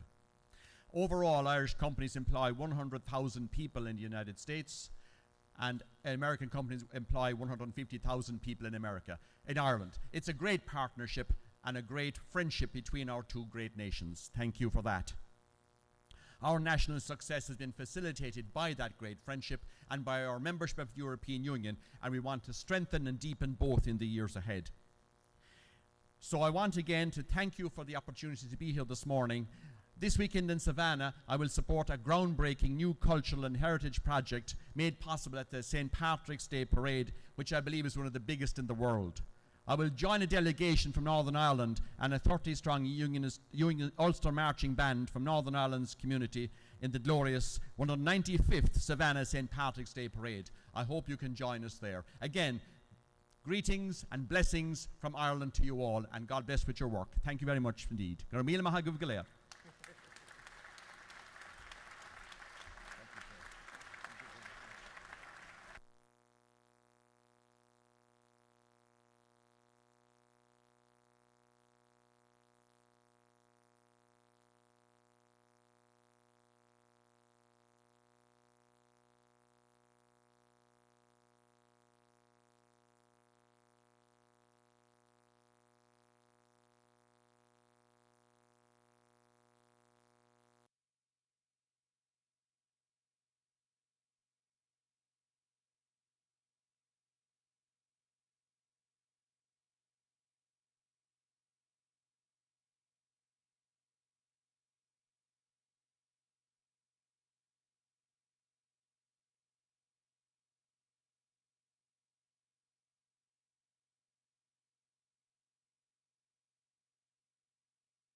Hey, Bill.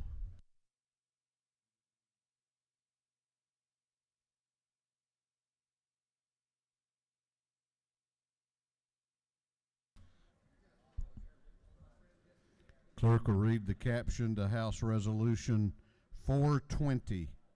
House Resolution 420 by Representative McLaurin of the 51st, Ralston the 7th, Fleming of the 121st, Oliver the 82nd, Welch of the 110th, and others. A resolution recognizing and commending Wendell Willard and for other purposes. Chair recognizes Representative McLaurin for an invite resolution.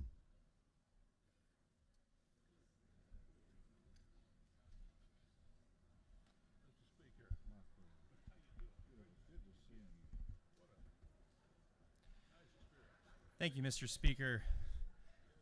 Before I took office and shortly after I took office, I had a number of conversations with colleagues in this House about my predecessor, and they always started with the phrase, "You've got big shoes to fill." Big shoes. It was a phrase I heard over and over again, and I don't think it was a reference to literal size, but I think it was a reference to the character of a man who served in this House with distinction for many years, and who left a legacy behind that is worth honoring, not simply for his time in the chamber, but for his time outside the chamber as well.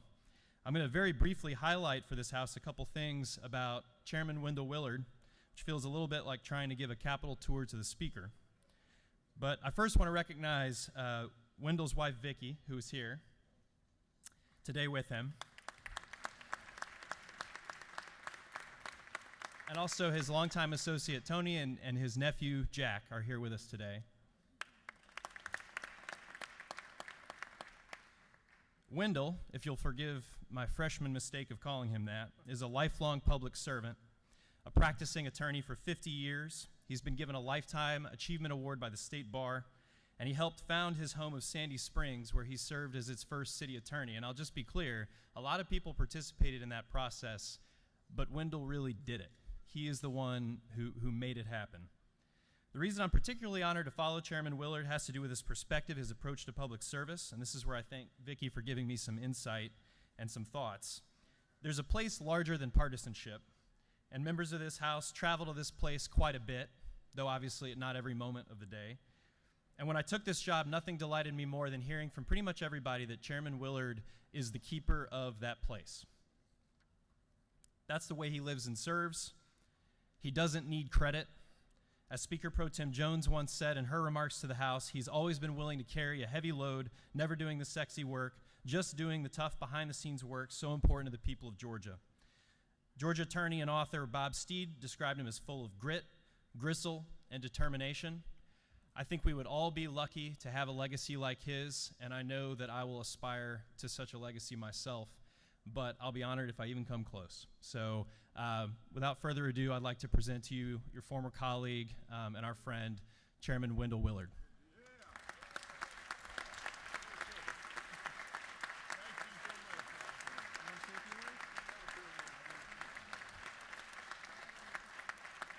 Thank you, Mr. Speaker. Well, that's a very kind thing. I wasn't really knowing what was going on with the idea of bringing a former legislator down here to see you, but I'm glad to come back. It's been a strange year without having the opportunity to get up every morning at 6 o'clock and start my trek down here. Speaker said, come on down, says this place is run amok and need to have somebody address them and tell them what decorum's about. Not being serious on that point, but I want to thank everyone for the many years I spent here. It's been a great road to have traveled, great to have had so many friends. As people ask me as I come in today, say, you miss the place? I said, I miss my friends. I don't miss the work. But I do have so many people I've enjoyed serving with, working with over the years. It's a great institution and a great fraternity of legislators that we have here. I want to stop for a moment and thank Vicki, my lovely bride, for all the support she gave, which I could not have done without her support, or Tony.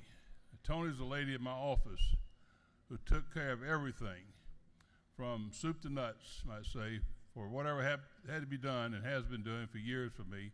And Tony, I'm so grateful for you and all that you provided to me as support. And behind here, we got a mayor that no one's recognized, he's hiding. Mayor Rusty Paul, who used to also be a senator from our area and is mayor of the city of Sandy Springs. And I had a great opportunity for 11 and a half years to be the city attorney for Sandy Springs and enjoy that with and the gratitude I have for all the fine people there. Well, Mr. Speaker, I don't want to take any more time. Y'all got some busy things I see on your calendar, and I just wanted to say hello and thank everybody for all the support and friendships that we've had through the years, and it's going to continue. Thank you, Your Honor. Thank you so much. Good to see you too. Well, I feel good.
Clerk will read the caption to House Resolution 519. House Resolution 519 by Representative Stevens, the 164th, and Gilliard, the 162nd. A resolution commending the Georgia residents who have type 1 diabetes and whose families continually educate and advocate, and recognizing March 14, 2019 as Type 1 Diabetes Day at the state capitol and for other purposes. Chair recognizes Chairman Ron Stevens for an invite resolution. Thank you, ladies and gentlemen. Today is we're making aware it is Type 1 Diabetes Day. You'll see on your desk on a little red sheet the cost now to a diabetic. Whenever a couple of years ago it seems like it was up to about $25 a bottle whenever I was dispensing these beef and pork insulins. Today the cost, as you see, is $340. That's a minimum on this recombinant DNA. And of course there's other things that are involved in the cost, whether it's strips and meters and all this other stuff. But today, and I left my name, if you'll come on over. We've got some folks here that I wish you'd recognize that are here to speak to our day today. Amber? Do this for you. Yes. Good afternoon. My name is Amber Medley, and I'm the Executive Director of the Team Type 1 Foundation, and I'm honored to accept this resolution on behalf of the 8,000 children plus in Georgia living with Type 1 diabetes. Team Type 1 believes that no one should die from diabetes. No one should suffer hardship or a lower quality of life because of diabetes. We believe access to health care is a human right. We hope our presence here today brings to the forefront of your mind how impactful proper legislation can be in bringing people with diabetes to the insulin and the supplies they need to live a very long, happy, and healthy life. We ask you to support efforts to lower the price of insulin, support the extension of continuous glucose monitor coverage for those aging out of peach care, fight any policy, any regulation or law that restricts a person's right to choose what insulin they take or supplies that they use. And maybe on a more celebratory note, we ask that you recognize Georgia Tech as a leading research institute in the field of insulin encapsulation, which may be the very closest thing we have to a cure for a very long time. And maybe most importantly, I don't stand here today as another talking head. I stand here as someone who's lived with type 1 diabetes for more than 31 years, and since I'm only 29, that is quite the trick. I see every day the consequences of not having the medicine and the supplies you need to live with diabetes. We are losing the right to choose. We are losing the right to afford the treatment plans that our doctors prescribe to us. Our health is deteriorating, and as a whole, we're developing life-threatening complications. Access to health care is a crisis. We look forward to working with you to eliminate that crisis. I'd like to thank the Pages who are helping you out today. They are all remarkable young people living and thriving with type 1 diabetes. They are most definitely the future of our advocacy and the future of our community. Thank you for this very special resolution, and thank you for the consideration of the laws and the policies that will make Georgia a healthier place to live, work, and play.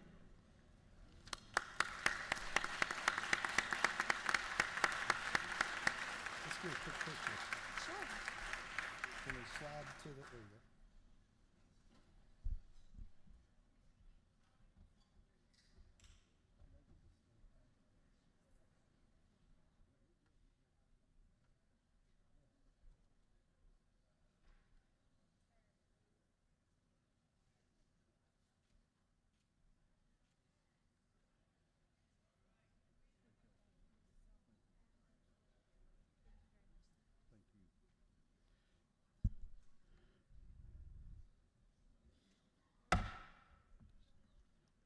This house will come to order.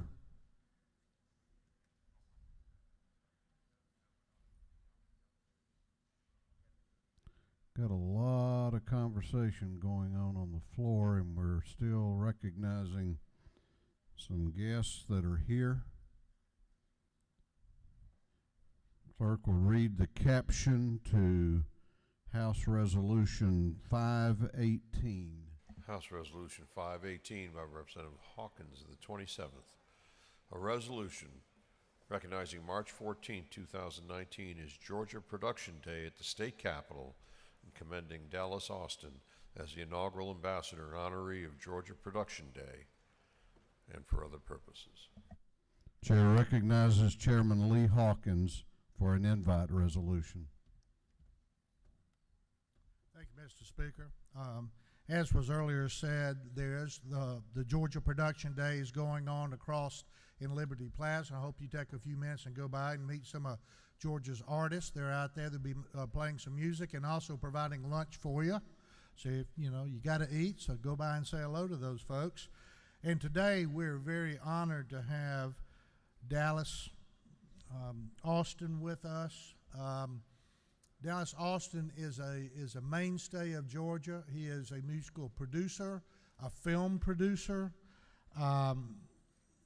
He has produced or been a part of over 100 million records, 60 hit singles, had hits on the Hot 100 chart, Billboard chart.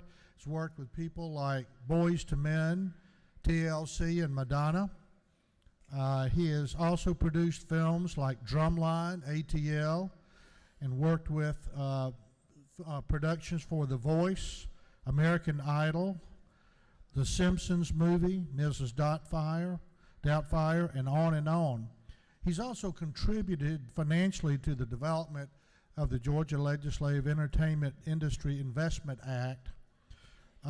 He has been a Grammy Award winner, R&B album, Songwriter Hall of Fame. I mean, I can go on and on. This summer, he's going to be recognized in the Songwriters Hall of Fame in New York. Only one of four have been inducted in that.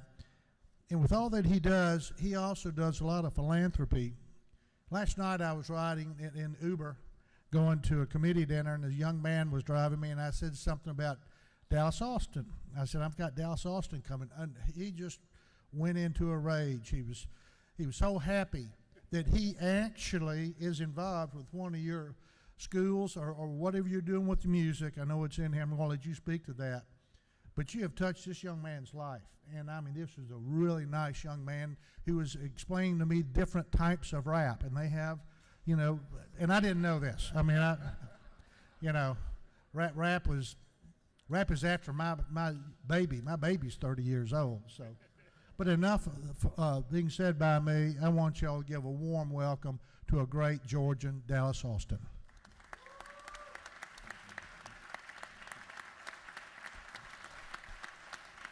Thank you, Speaker. Really appreciate it.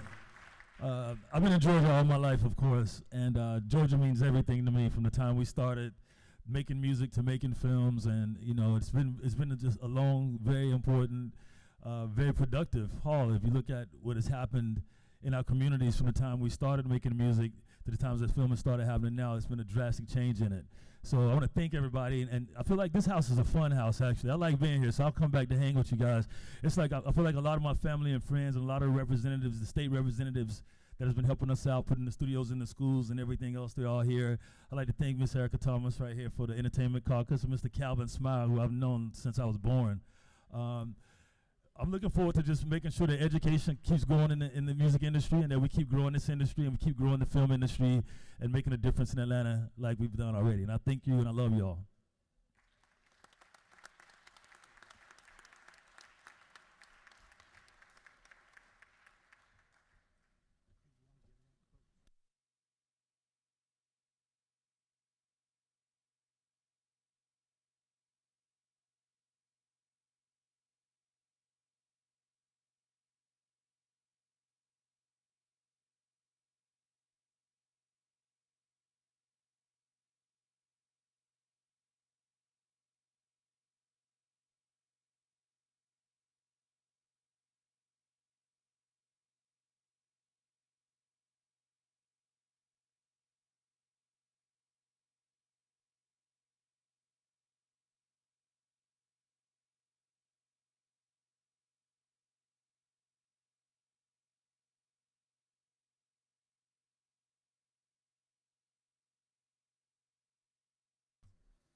We are about to go to the rules calendar, but Chair wants to recognize at this time Dallas Austin brought his cousin, who is a former member of this body, former State Representative Rick Austin, with him today. Rick, good to have you with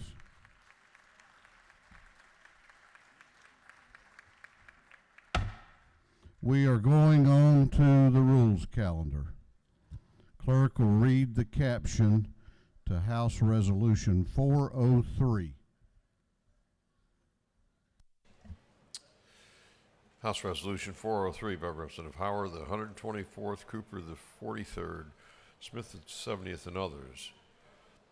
A resolution urging owners and operators of convenience stores in Georgia to provide easy access to disabled customers desiring to refuel their vehicles. This resolution has been referred to the Committee on Human Relations and Aging. That committee recommends that this resolution be adopted. Chair recognizes Representative Wayne Howard to present the resolution.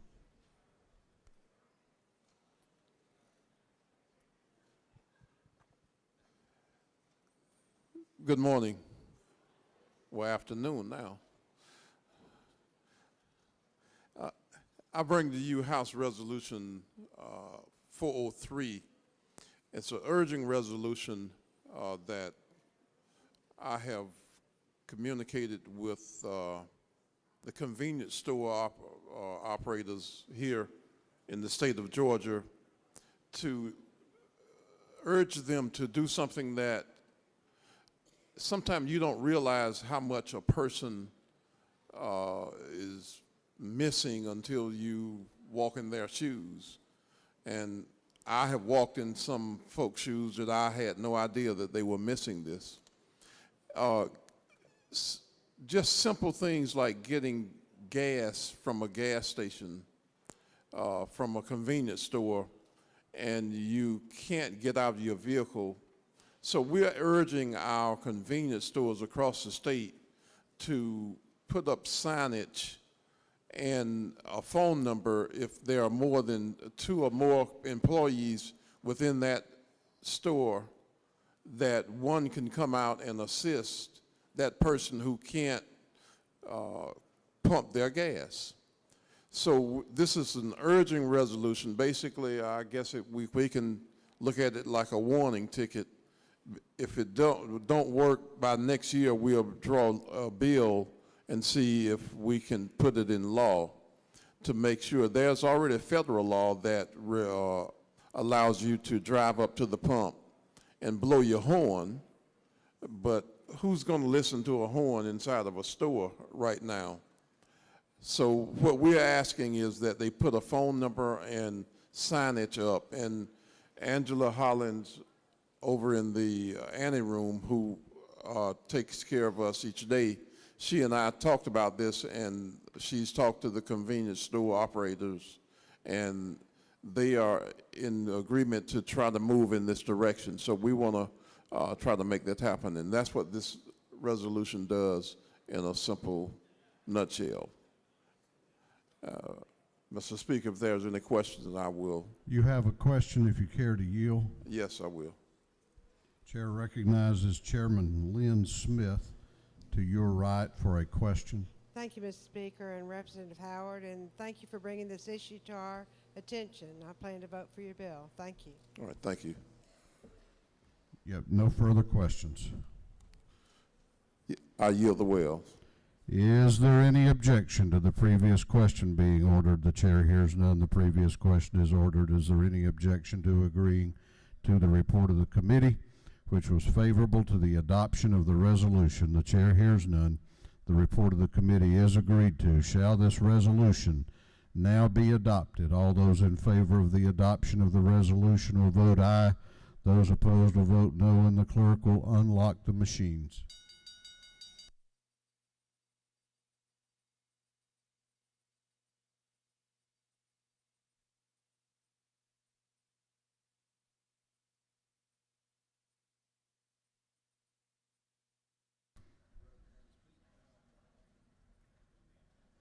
Let him go vote.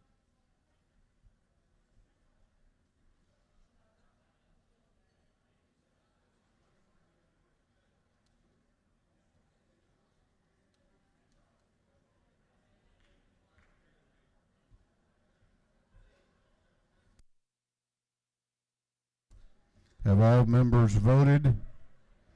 Have all members voted? If so, the clerk will lock the machine on the adoption of House Resolution 403. The ayes are 166, the nays are 0. This resolution, having received the requisite constitutional majority, is therefore adopted.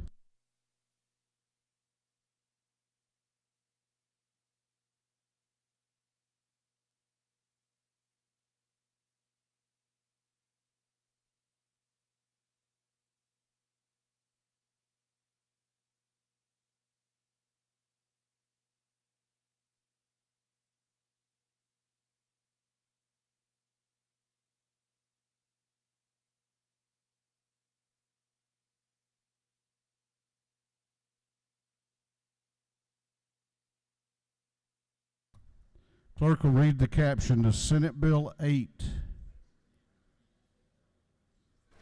Senate Bill 8 by Senator Martin of the 9th Kirkpatrick of the 32nd and others, to be entitled an act to amend Code Section 4286 of the official code of Georgia Annotated relating to special license plates, promoting and supporting certain worthy agencies, funds, or nonprofit corporations. This bill having been referred to the Committee on Motor Vehicles, that committee recommends that this bill do pass. Chair recognizes Chairman Silcox to present the bill. Thank you, Mr. Speaker. I am delighted today to bring you Senate Bill 8. If this bill is approved, of course, it would create a specialty license plate for the world champion Atlanta United Foundation.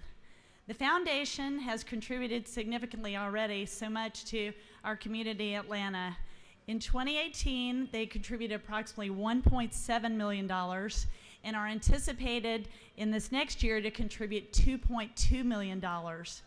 Among the organizations that they've contributed to include Soccer in the Streets, the Boys and Girls Club of America, Good Sports, the Latin American Association, the United States Soccer Federation, and the YMCA of Metro Atlanta. So if you would, I hope you would vote for this bill, give it every consideration, because this is what you could see on cars around Atlanta. So if there are no questions, Mr. Speaker, I will yield the well.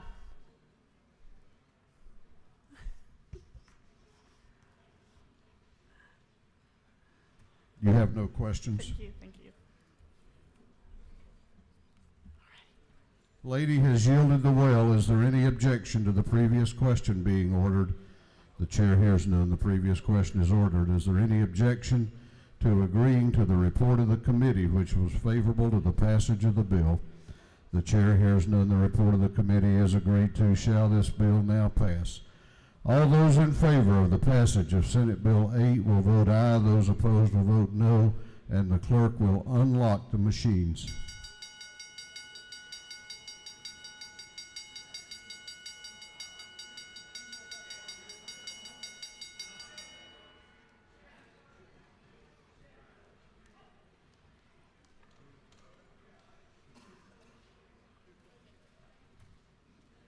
Have all members voted? Have all members voted? If so, the clerk will lock the machines on the passage of Senate Bill 8. The ayes are 163, the nays are 0. This bill, having received the requisite constitutional majority, is therefore passed. Clerk will read the caption to Senate Bill 73.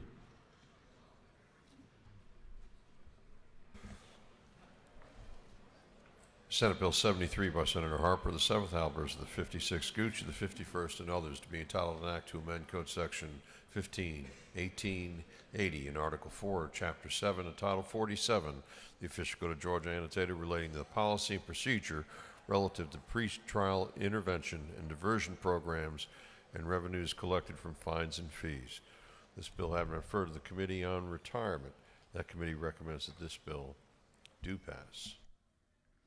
Chair recognizes Chairman Gerald Green to present the bill. Thank you, Mr. Speaker. Ladies and gentlemen of the House, I bring you Senate Bill 73 by Senator Harper. And it deals with the Peace Officers Annuity and Benefit Fund. It came before the House Retirement, and they were, we listened and voted it out unanimously. Last session, the General Assembly approved for Peace Officers and Annuities Benefit Fund to receive $5 from each pre-trial diversion fee. And the bill required the clerk of the court to collect the fee and send the fee to the county or to the city finance office. And the finance department would then cut a check and send the money to the Peace Officers Fund. Well, Senate Bill 73 is a very simple concept. The Senate Bill 73 will make the process more efficient by authorizing the clerk of the court to send the fee directly to the Peace Officers Fund. So Senate Bill 73 will help your clerks of the court, your county, your city finance officers, and it will benefit the Peace Officers Fund. This is a non-fiscal retirement bill per the audits and accounts, and therefore I recommend the passage that you support and pass Senate Bill 73. Mr. Speaker, if there's no questions, I yield the way. There are no questions. Thank you. Is there any objection to the previous question being ordered? The chair hears none. The previous question is ordered. Is there any objection to agreeing to the report of the committee, which was favorable to the passage of the bill? The chair hears none. The report of the committee is agreed to.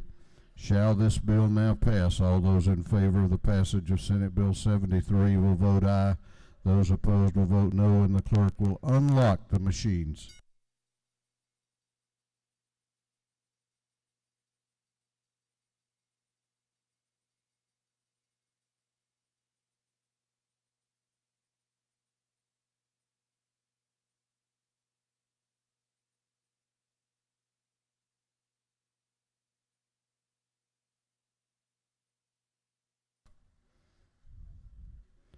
Have all members voted? Have all members voted? If so, the clerk will lock the machines on the passage of Senate Bill 73. The ayes are 159, the nays are 2. This bill, having received the requisite constitutional majority, is therefore passed. Clerk will read the caption to Senate Bill 18. Senate Bill 18 by Senator Kirkpatrick of the 32nd, Jones of the 25th, Watson of the 1st, Burke of the 11th, and others, to be entitled an act to amend Chapter 7 of Title 33 of the Official Code of Georgia annotated relating to kinds of insurance, limits of risks, and reinsurance, so as to provide definitions. This bill having been referred to the Committee on Insurance, that committee recommends that this bill do pass. Chair recognizes Chairman Hawkins to present the bill. Thank you, Mr. Speaker. Senate Bill 18 is known as the Direct Primary Care Act. This is a bill that really takes us back in time to when health care was between a patient and a doctor. This removes third-party payers from this system.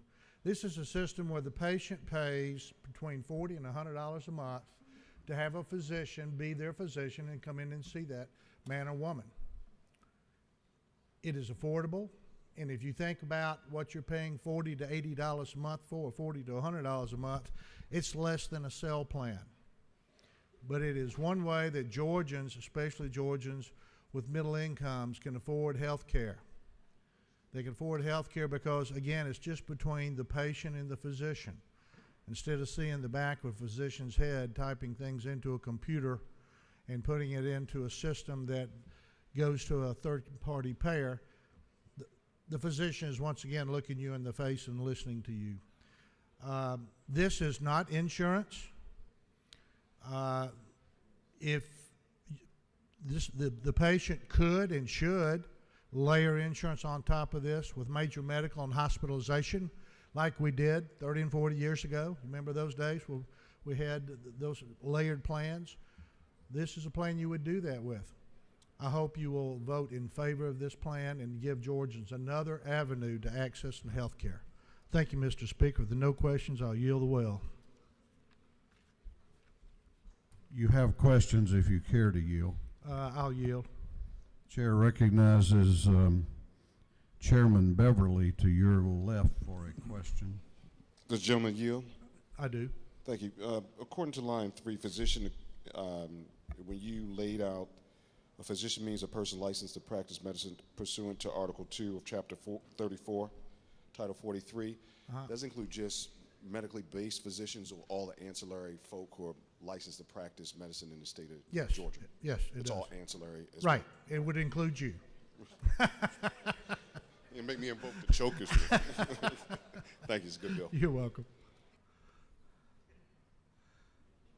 Do you further yield? Yes, I do. Chair recognizes Chairman Petrie to your left for a question. Does the gentleman yield? I yield. Just wanted to clarify. So right now we have concierge physicians, and help me to understand why the legislation is necessary to allow physicians to do this. Just want to make sure you explain a little more fully, please. Sure. Concierge physicians is a system whereby the physician charges the patient or actually accepts the insurance and charges the patient in accordance to the insurance plan. So they file insurance and charge fees along that insurance. There's no filing of insurance. There's no insurance involved. This is for a person who does not have an insurance plan. This is in lieu of paying for a primary care insurance plan. Does that answer your question? Yeah. Mr. Speaker, I'll yield the well. Thank you. Gentleman has yielded the well.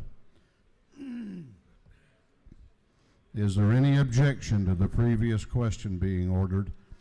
The chair hears none. The previous question is ordered. Is there any objection to agreeing to the report of the committee, which was favorable to the passage of the bill? The chair hears none. The report of the committee is agreed to.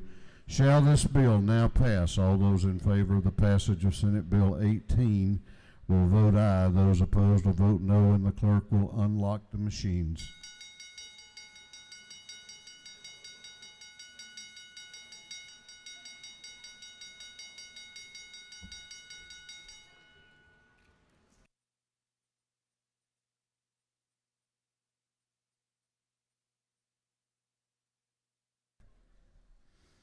Have all members voted? Have all members voted? If so, the clerk will lock the machine on the passage of Senate Bill 18. The ayes are 155, the nays are 4. This bill, having received the requisite constitutional majority, is therefore passed. Clerk will read the caption to Senate Bill 16.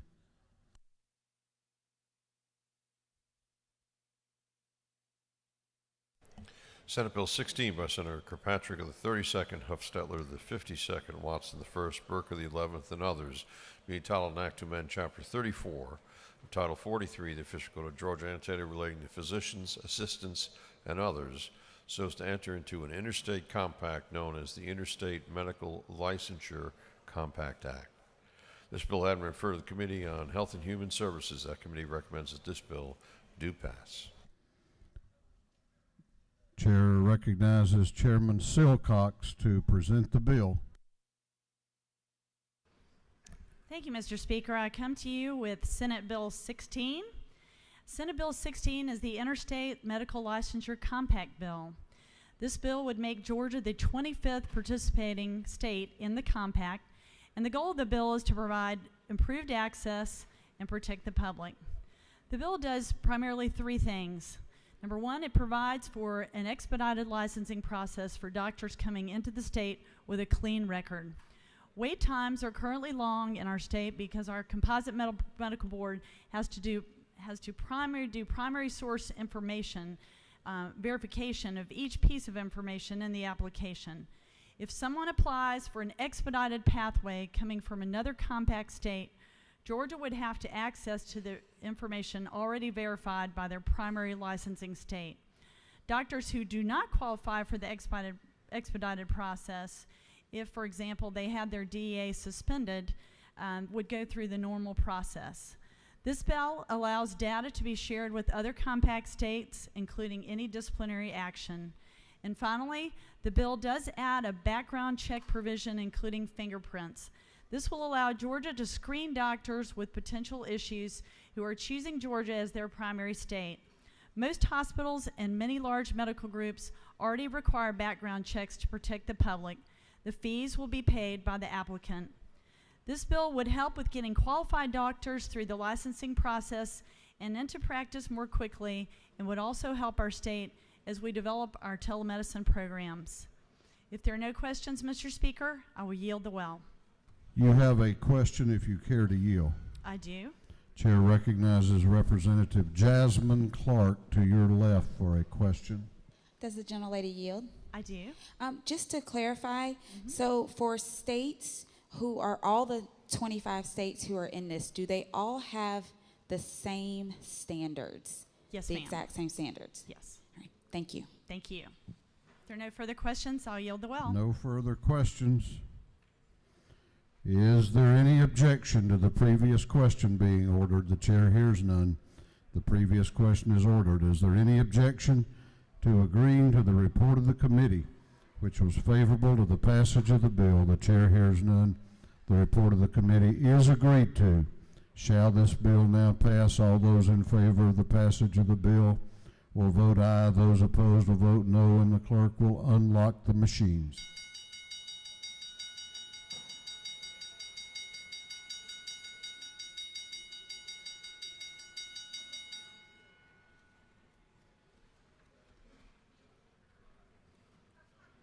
Have all members voted?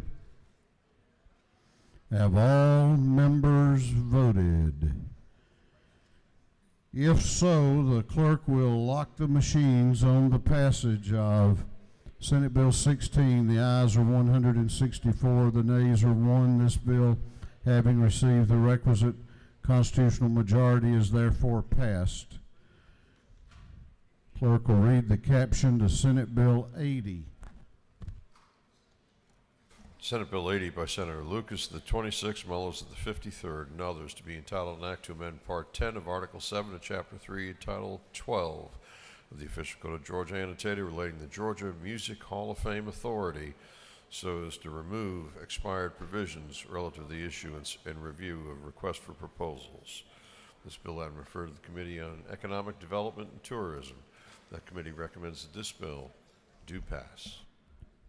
Chair recognizes Chairman Stevens to present the bill.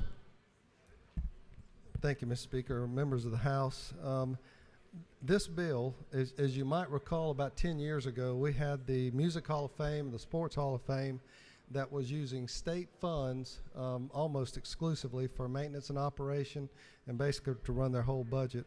This is a state authority, the Music Hall of Fame and the Sports Hall of Fame. Since that time, the Music Hall of Fame has been broken up. They're at Kennesaw State and University of Georgia, where all the artifacts are. All this does is it reauthorizes, now that they are self-sufficient, that if there is a case for capital improvement to the Sports Hall of Fame only, this bill would allow them to do that through the appropriations process. And for that, Mr. Speaker, if there's any questions, I'll take them. If not, I'll ask you for favorable support and yield the well.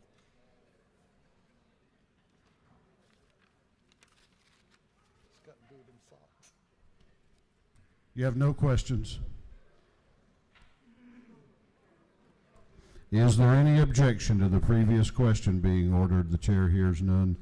The previous question is ordered. Is there any objection to agreeing to the report of the committee, which was favorable to the passage of the bill?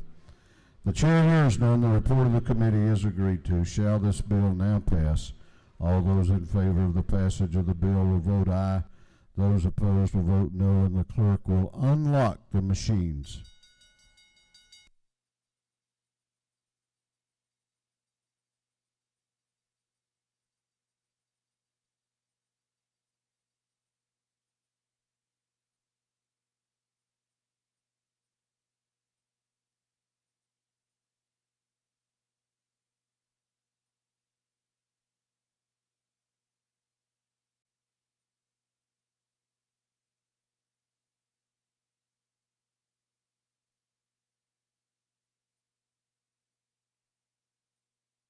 Have all members voted?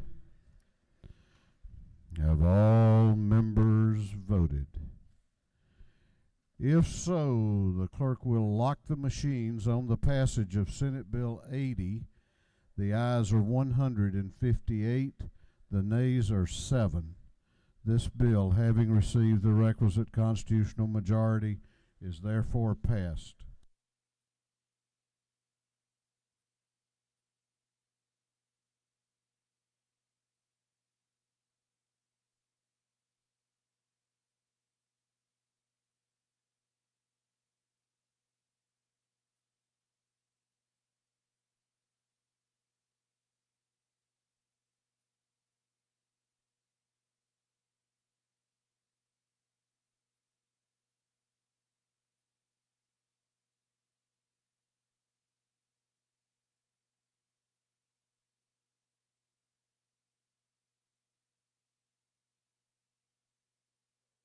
The clerk will read the caption to a group of privileged resolutions.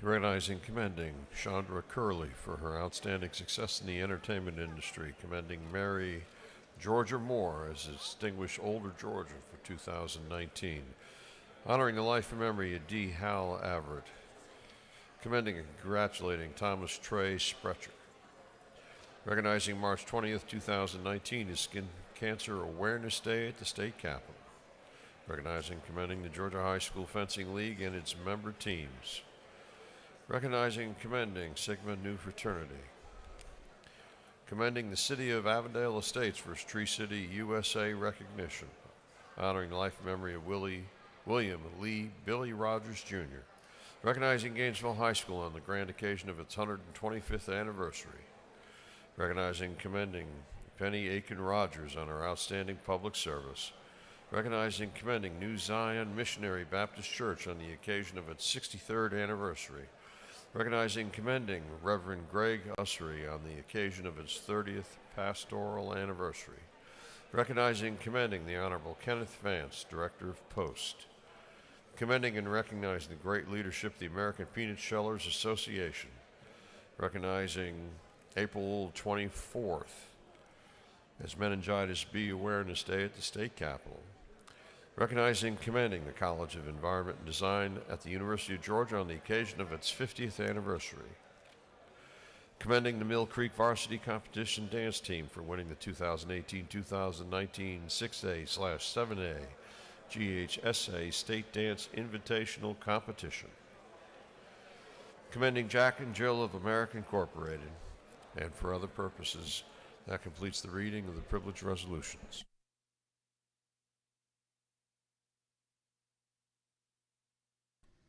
Is there any objection to adopting the privilege resolutions? The chair hears none, and the resolutions are adopted.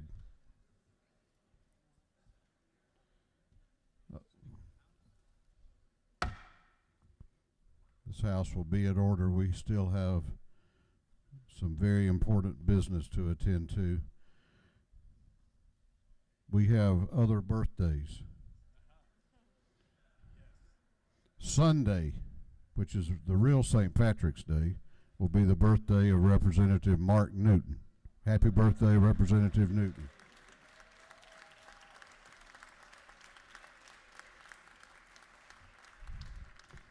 On Friday, tomorrow,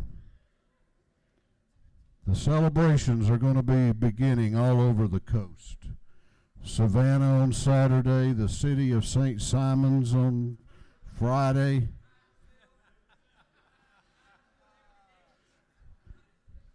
May even have an oyster down there to eat in the city of St. Simons.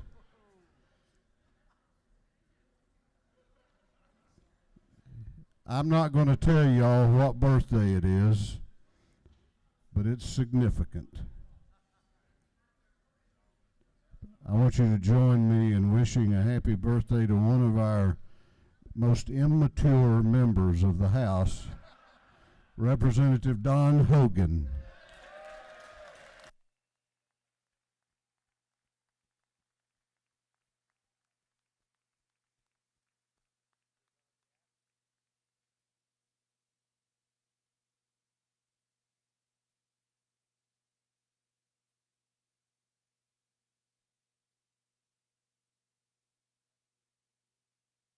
All right, we're going to go on now to announcements. If you have signed up for an announcement, make your way to the front of the chamber. Make your way to the front of the chamber. House will be in order while we go through the announcements. Chair recognizes Representative Wiedauer for an announcement. Please join me in room 216 anytime between 2 and 4 o'clock today to celebrate Smokey Bear's birthday, cupcakes and all. Thank you.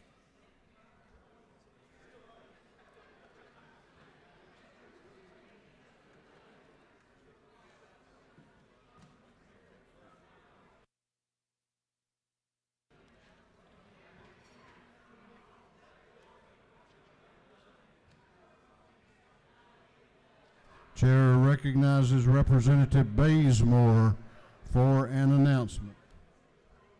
Thank you, Mr. Speaker. The City of South Fulton delegation will be meeting right after adjournment in room 605 in CLOB. Thank you.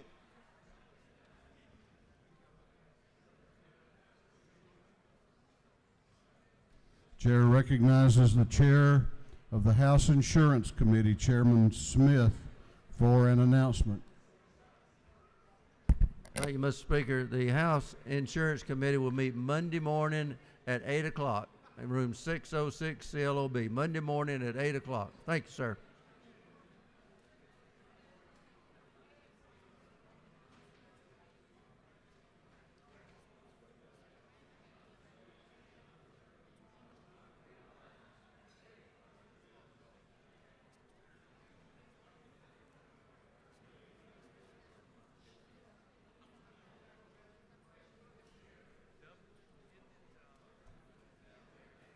Chair recognizes Representative Henson for an announcement. Thank you, Mr. Speaker. The Working Families Caucus will be meeting immediately upon adjournment in room 307 in the LOB. Please come join us. Thank you. Chair recognizes Representative Dubnik for an announcement.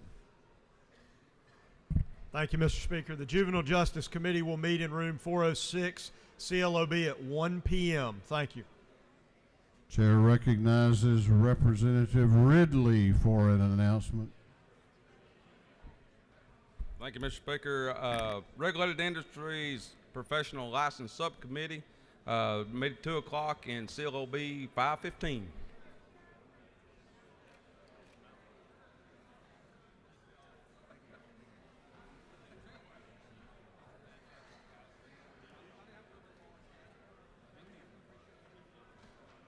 Chair recognizes Chairman Tanner for an announcement. Thank you, Mr. Speaker. The Full Transportation Committee will meet today at 2 o'clock in room 506. Should only last about 30 minutes, but we do have 2 bills. Thank you. Chair recognizes the Vice Chairman of the Majority Caucus, Representative Gravely, for an announcement. Thank you, Mr. Speaker. The Majority Caucus freshman class will meet for lunch upon adjournment downstairs in room 133. Thank you. That completes our announcements. The chair recognizes the Majority Leader of this House for a motion. Mr. Speaker, I move that this House stand adjourned until 10 a.m. Monday, March 18th, 2019. The Majority Leader has moved that this House be adjourned until Monday, March 18 at 10 o'clock a.m. All those in favor of the motion will say aye. Those opposed will say no. The ayes have it. This House will be adjourned until Monday, March 18 at 10 a.m.